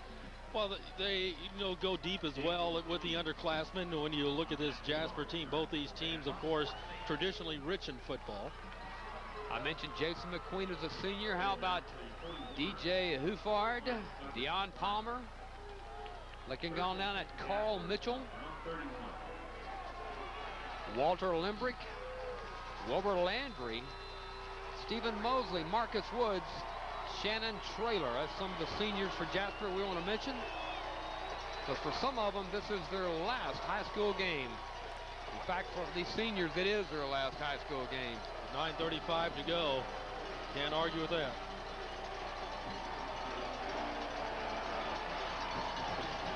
Here's Ricky Mitchell.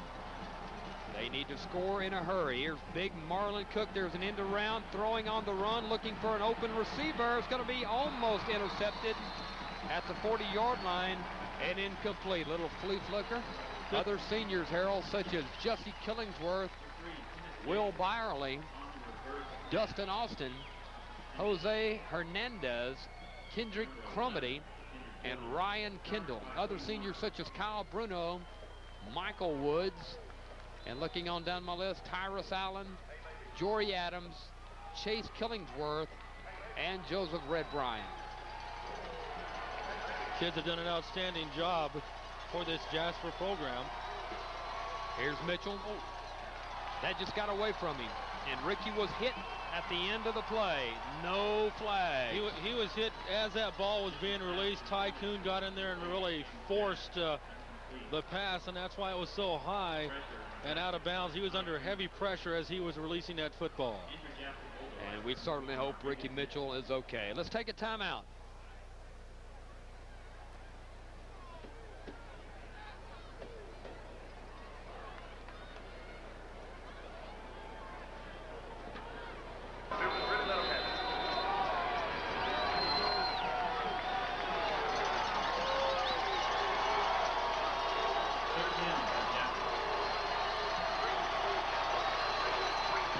Down, it's Jason McQueen at quarterback, and as a matter of fact, he wasn't even warmed up, and he had to immediately throw the football. And with 9:20 left, will Jasper bother to punt the football? I would imagine they would, and they will. 4th down and 10, 9:20 to go. Burnet's put 46 points on the board here this afternoon, and just to tell you how impressed I am with that, the last 8 ball games overall, Jasper has given up 55 points total in the last 8 ball games. 5 of those being shutouts along the way. Well, they've without question run into the best team they've played this year.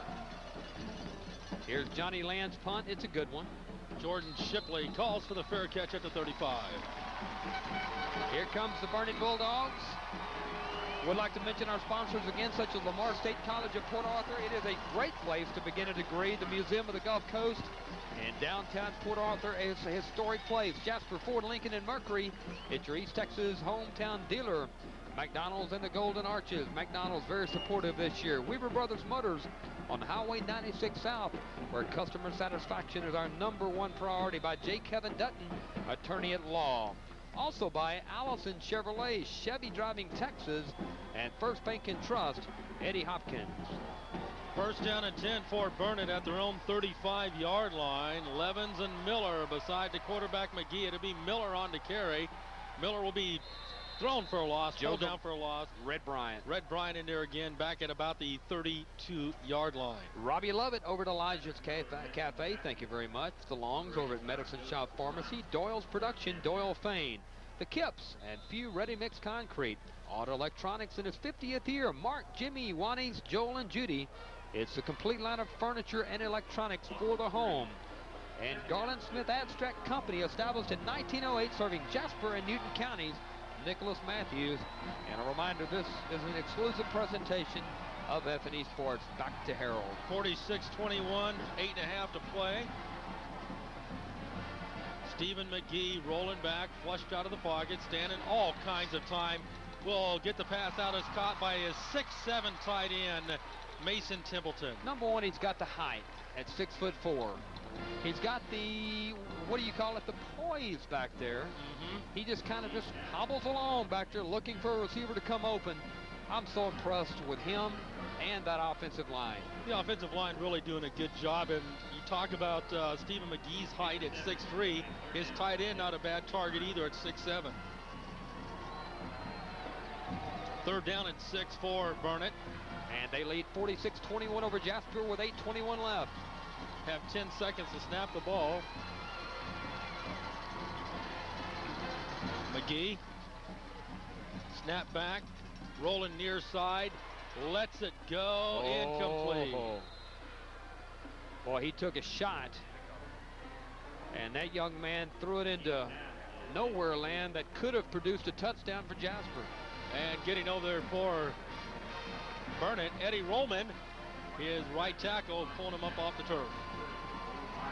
Jasper's, the game wears along, is really blitzing, stunning a lot more than they were earlier, and looking better in the second half, to say the least. 8:16 to go. Thomas Ham to punt it away. Gets the kick away. Fair catch called for. Ball takes a bounce. Now that's a Jason McQueen. Apparently he never took call for a fair catch. And I'm not really exactly sure on the rule. Maybe if the ball hits the ground, it nullifies the fair catch, and that's the case. That's exactly the case. You know, Jim, so I'm very familiar with both these programs with my background in being in East and Southeast Texas the past decade, seeing Jasper several times, and now I'm associated with the Burnet athletic department through my radio station. Both these football teams, you know, outstanding years. Unfortunately for one of them, it has to end. The other one moves along, and right now it looks like it will be the Burnet Bulldogs with 8 minutes to go. They're up by 25.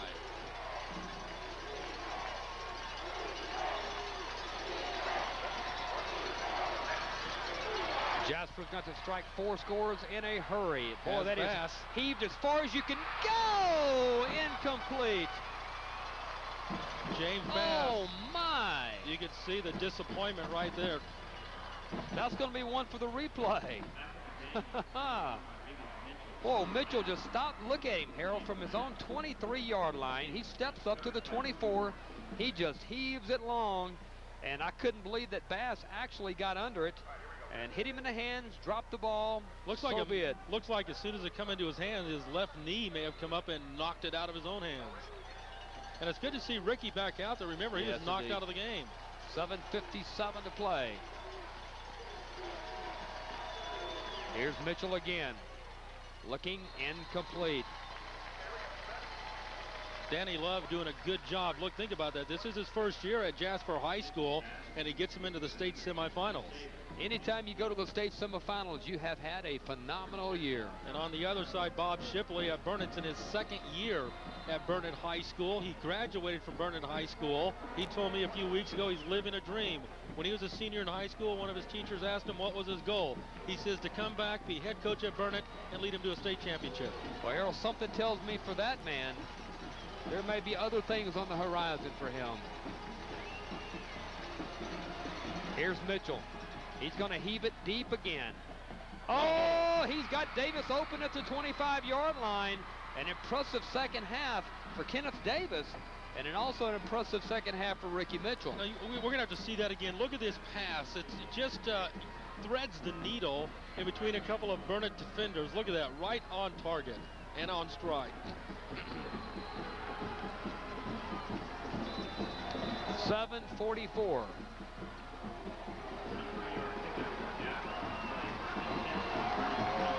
(46-21). Here's Kenneth Davis again. Kenneth Davis down to the 20-yard line.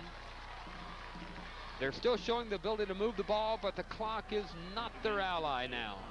We're down to 7:24.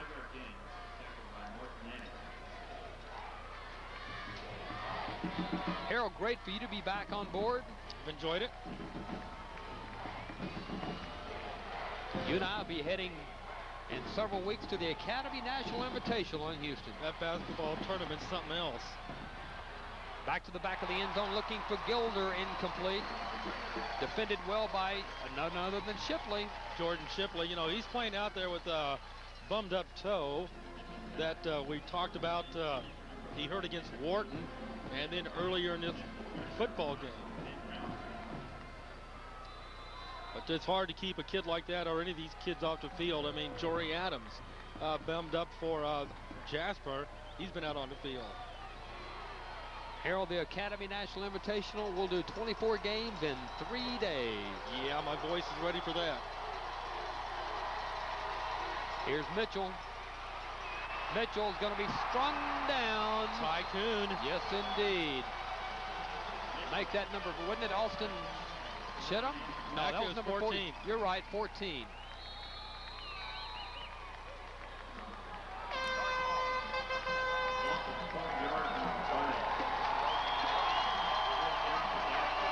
Jasper takes a timeout. We'll take it with him. Timeout.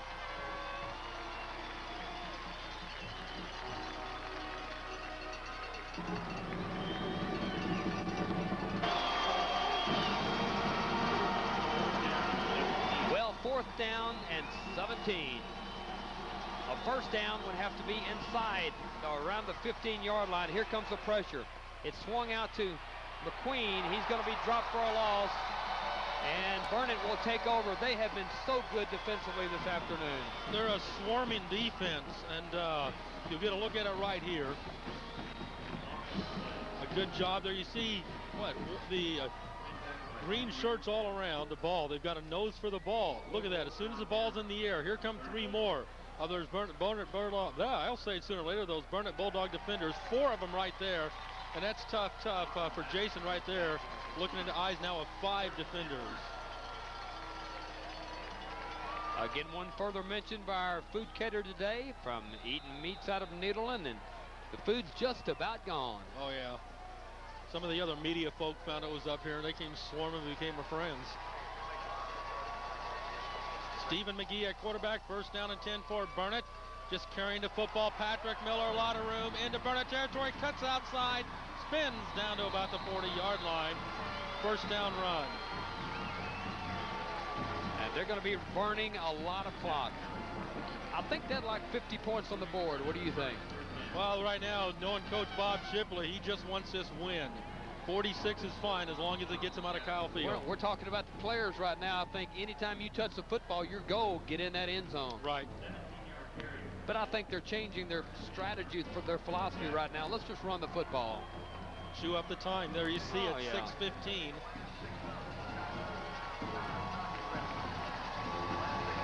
Stephen McGee at quarterback, first down for Burnet at the Jasper 40. Patrick Miller on to carry again, pops outside, trying to turn the corner. Good job there by Jasper. Number 16, bottom of the tackle, that being Carl Mitchell.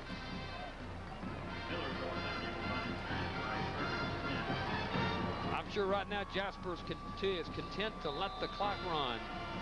Jasper people beginning to hit the hit finals.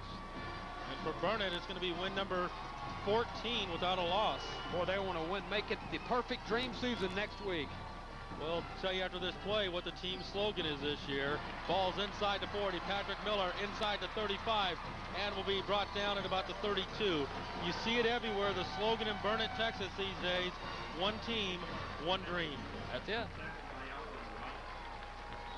Every state championship caliber team has to have all the components in place, both mentally and physically. And you bet unity, that's the key. Less than 5 minutes to play as the Burnet Bulldogs lead the Jasper Bulldogs 46-21.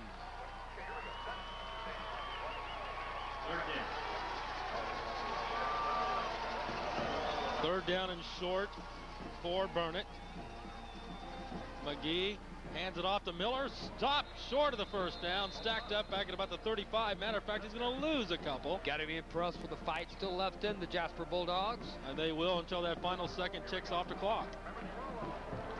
Fourth down. This will be 4 down territory for Burnet. No reason in the world to punt the football.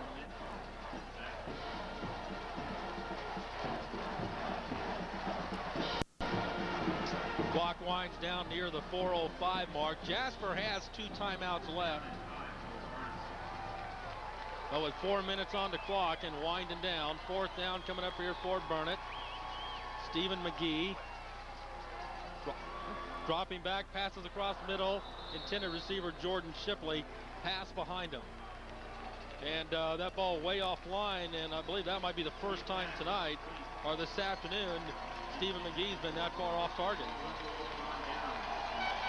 And the Jasper offense now comes back on the field, Jim.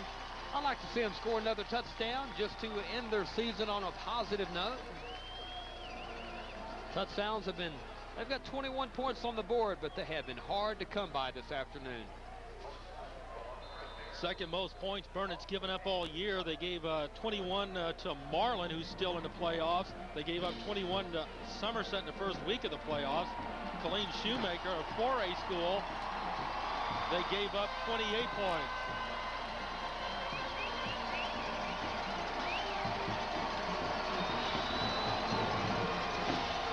Here's Mitchell. Look, oh! Gilmer took a shot at the 45-yard line, incomplete. Warren Christian. One of the most lonely moments for a receiver, going across that middle on a deep slant when you got somebody laying deep on you. I believe that's number 20 coming in here, Warren Christian. Tycoons in the neighborhood, but it's Warren that makes the hit for Burnet. Burnet's got an attitude. They don't want to let him score another touchdown. I said, let's hold him down.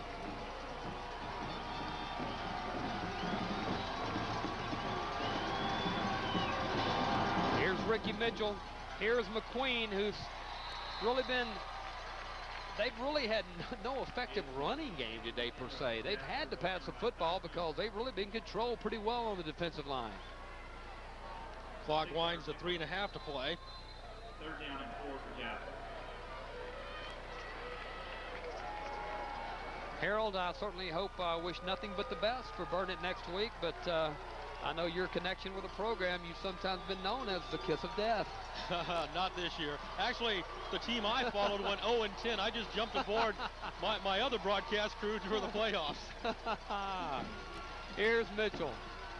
Looking across the middle again, 1st down Jasper, 50-yard line. But if you recall, Jim, a lot of those kiss of deaths came with you by my side. Unfortunately, you're right. But it's been a lot of fun out here this afternoon.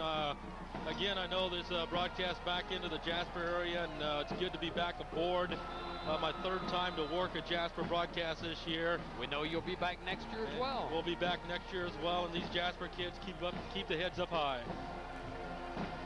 2:50 on the clock. Here's Ricky. A lot of time. He's going to be heaving it deep, looking for an open receiver. It's caught down near the 1-yard line. James Bass. Hey, Bass has had a big day. You know, they have been very offensively. As a whole, they've looked pretty good this afternoon. They've had some near misses, but the game story is going to be their inability to stop Burnet on offense. Well, you know how smart I am about football. I said coming in here today, you've got 2 explosive offenses. That would mean high-scoring game. I said, no way. We're looking at a 20-14 game either way. So, obviously, I was wrong. I didn't think there'd be this many points put up on the board. Going for 2. Now this is going for a touchdown. Well, I'm sorry. Now they got a touchdown. Now they'll go for 2. If they want to. Why not? 46-27. I guess one consolation here is the fact that I guess if they get the next points, it'll be the most points scored on Burnet this year. They'll tie Colleen Shoemaker for that feat.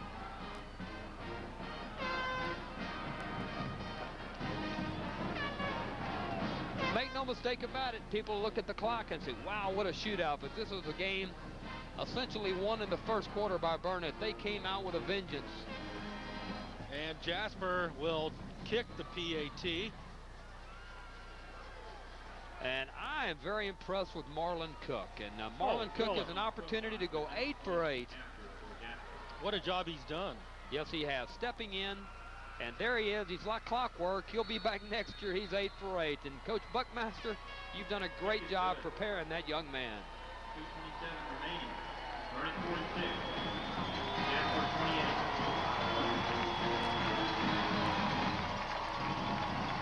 28. Jasper Bulldogs again under the direction of Danny Love and their assistants this year. And what a great job they've done. Charlie Carmichael, Eric Ferrari, Lloyd Weatherspoon, Mark Koch, Patrick Forster, David Burt, Todd Trahan, or Trahorn it looks like, R.D. Sargent, Brandon Graham, Royce Hill, and I just mentioned Billy Buckmaster, the superintendent, Travis Jones, the principal, Tim Ratcliffe, assistant principals, Evelyn Hennington, Stanley Johnson, and Andy Golden, athletic director, Harold, and a longtime friend of ours, Chris Coleman. And again, like I said, I had an opportunity to see Chris at halftime. Always good to see Coach Coleman. He's returned home to Jasper. Let's talk about I believe that's the trainer is Joe Guthrie. Assistant trainers are Tabitha Clark. I believe that's Apollonia Paris, Minnie Wynn, Randy Dalton, Jasmine Brooks, and Nikita McBride. The managers are Blake Coleman and Eric Horton. Those are names behind the scenes that without them, you just couldn't function. Right, there's so many aspects to a high school football program. Extracurricular activity, what a job by the cheerleaders, the marching band, you know, they all take part in this experience. No doubt. And on a personal note, I just want to say thanks to all the sponsors in Jasper that really helped us over the course of the year. We went 4. That was, should be 6. This is our 6th Jasper broadcast this year. Right. And without the sponsors, we couldn't have put it together. And Coach Buckmaster, with your leadership, it's been very easy and a real pleasure, and we want you to know we appreciate it. And Coach Buckmaster is going to be retiring, and I'll say this, he's going to be dearly missed in Jasper. Without a doubt, onside kick recovered by Burnet. Back to the sponsors. You know, you folks, you hear Jim mention them throughout the course of the games. When you stop by and see these folks, thank them. Tell them you heard it, because if it wasn't for those folks supporting this broadcast, you wouldn't be able to see it week in and week out. And I mentioned Coach Buckmaster retiring at the end of the school year. I know he's going to be playing a lot of golf, and Coach, stay in touch. These sponsor Harold mentioned, such as Garland Smith Abstract Company, established in 1908, serving Jasper and Newton counties. Nicholas Matthews, Auto Electronics in his 50th year. Many thanks to Mark, Jimmy, Wannings, Joel, and Judy. It is the complete line of furniture and electronics for the home. And Burnet is going to be content, Harold, to run the football, and they will. Mason Templeton now in at quarterback, hands it off to Chris Levens. Chris inside the 40 down to about the 37-yard line. Many thanks to the Kips over at Few Ready Mix Concrete. They were there for us all year long. Doyle's Production, Doyle Fane. Doyle, you were with us last year in the playoffs, and we certainly hope we have you again. The Longs over at Medicine Shop Pharmacy in the playoffs with us a year ago. They were back here this year. Robbie Lovett over at Elijah's Cafe. The same for him. Robbie, thank you very much. First Bank and Trust, Eddie Hopkins. He's been on every broadcast we've done, such as Allison Chevrolet, Chevy, Driving Texas.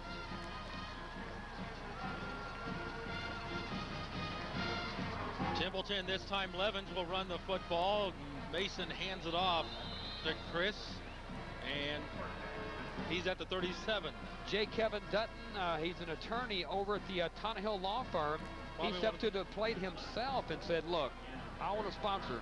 And we want to also thank his law firm, Tannehill Law Firm, for sponsoring us earlier this year. Weaver Brothers Motors have been with us since the beginning on Highway 96 South, where customer satisfaction is the #1 priority.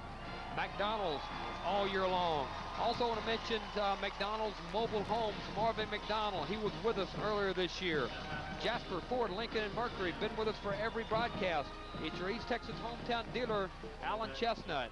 And of course, our local sponsors. I say local, in the Beaumont, Port Arthur, Orange area, with us wherever we go. The Lamar State College of Port Arthur, a great place to begin a degree, and the Museum of the Gulf Coast in downtown Port Arthur. Thanks to all of the sponsors. Thanks for everything this year. For Burnet, 1st and 10. They're just going to put a knee down and in this thing. Mason Templeton takes the knee. Jasper has 2 timeouts left. They will not utilize them. Down to the final 44, or do they use one here? Yes, they do. They use their 2nd of 3rd timeouts. Great camera work tonight, of course, by Stephen Bruton, our broadcast under the direction of Gary Bruton. And you've seen some real state-of-the-art digital replays. We hope you've enjoyed them. And it's been a fun year. And Harold, the Friday night experience rolls on. We'll be back in force next year. It's been a great football season spanning 4 months. Right, and do a great job each and every year with this. I know you do 3-4 games a night in the areas from Jasper to south, the Mid-County, Beaumont area, and just a great job. A thing that, about 7-8 years ago we were kicking around and started off with just a camera and audio, and you've really done a great job with it, Jim, and I appreciate built this it. thing up. It's been fun, it really has, and that's the art of what we're doing. We have fun. We're not out trying to be Fox. We're not out to be what we're not. We're who we are, and we're out here to support local kids, and that's what we're about. We're out here to have fun, and we do. Right, and you take it a step further. It doesn't go just with the football. You watch your broadcast and include the bands, all the kids involved. So really, this is something the community really should be proud of and step up and support. We are concluding our 8th year, and it's been fun each and every year, and that should be it, unless Jasper, are they out of timeouts, or do they have 1 left? Jasper will take their last timeout. And Coach Bob Shipley of the Burnet Bulldogs is about ready to get a bath. He doesn't know it yet, but they're bringing in the water bucket behind him on the near sideline.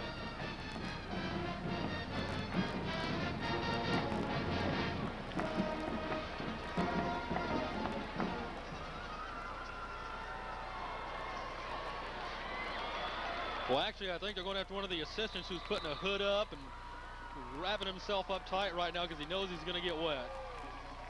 Well, I'll conclude my broadcast in a moment with my ceremonial win or lose RC Cola, and I'm sorry it has nothing to do with RC Slope here at A&M. Yeah, I noticed you brought a bottle of it with you today.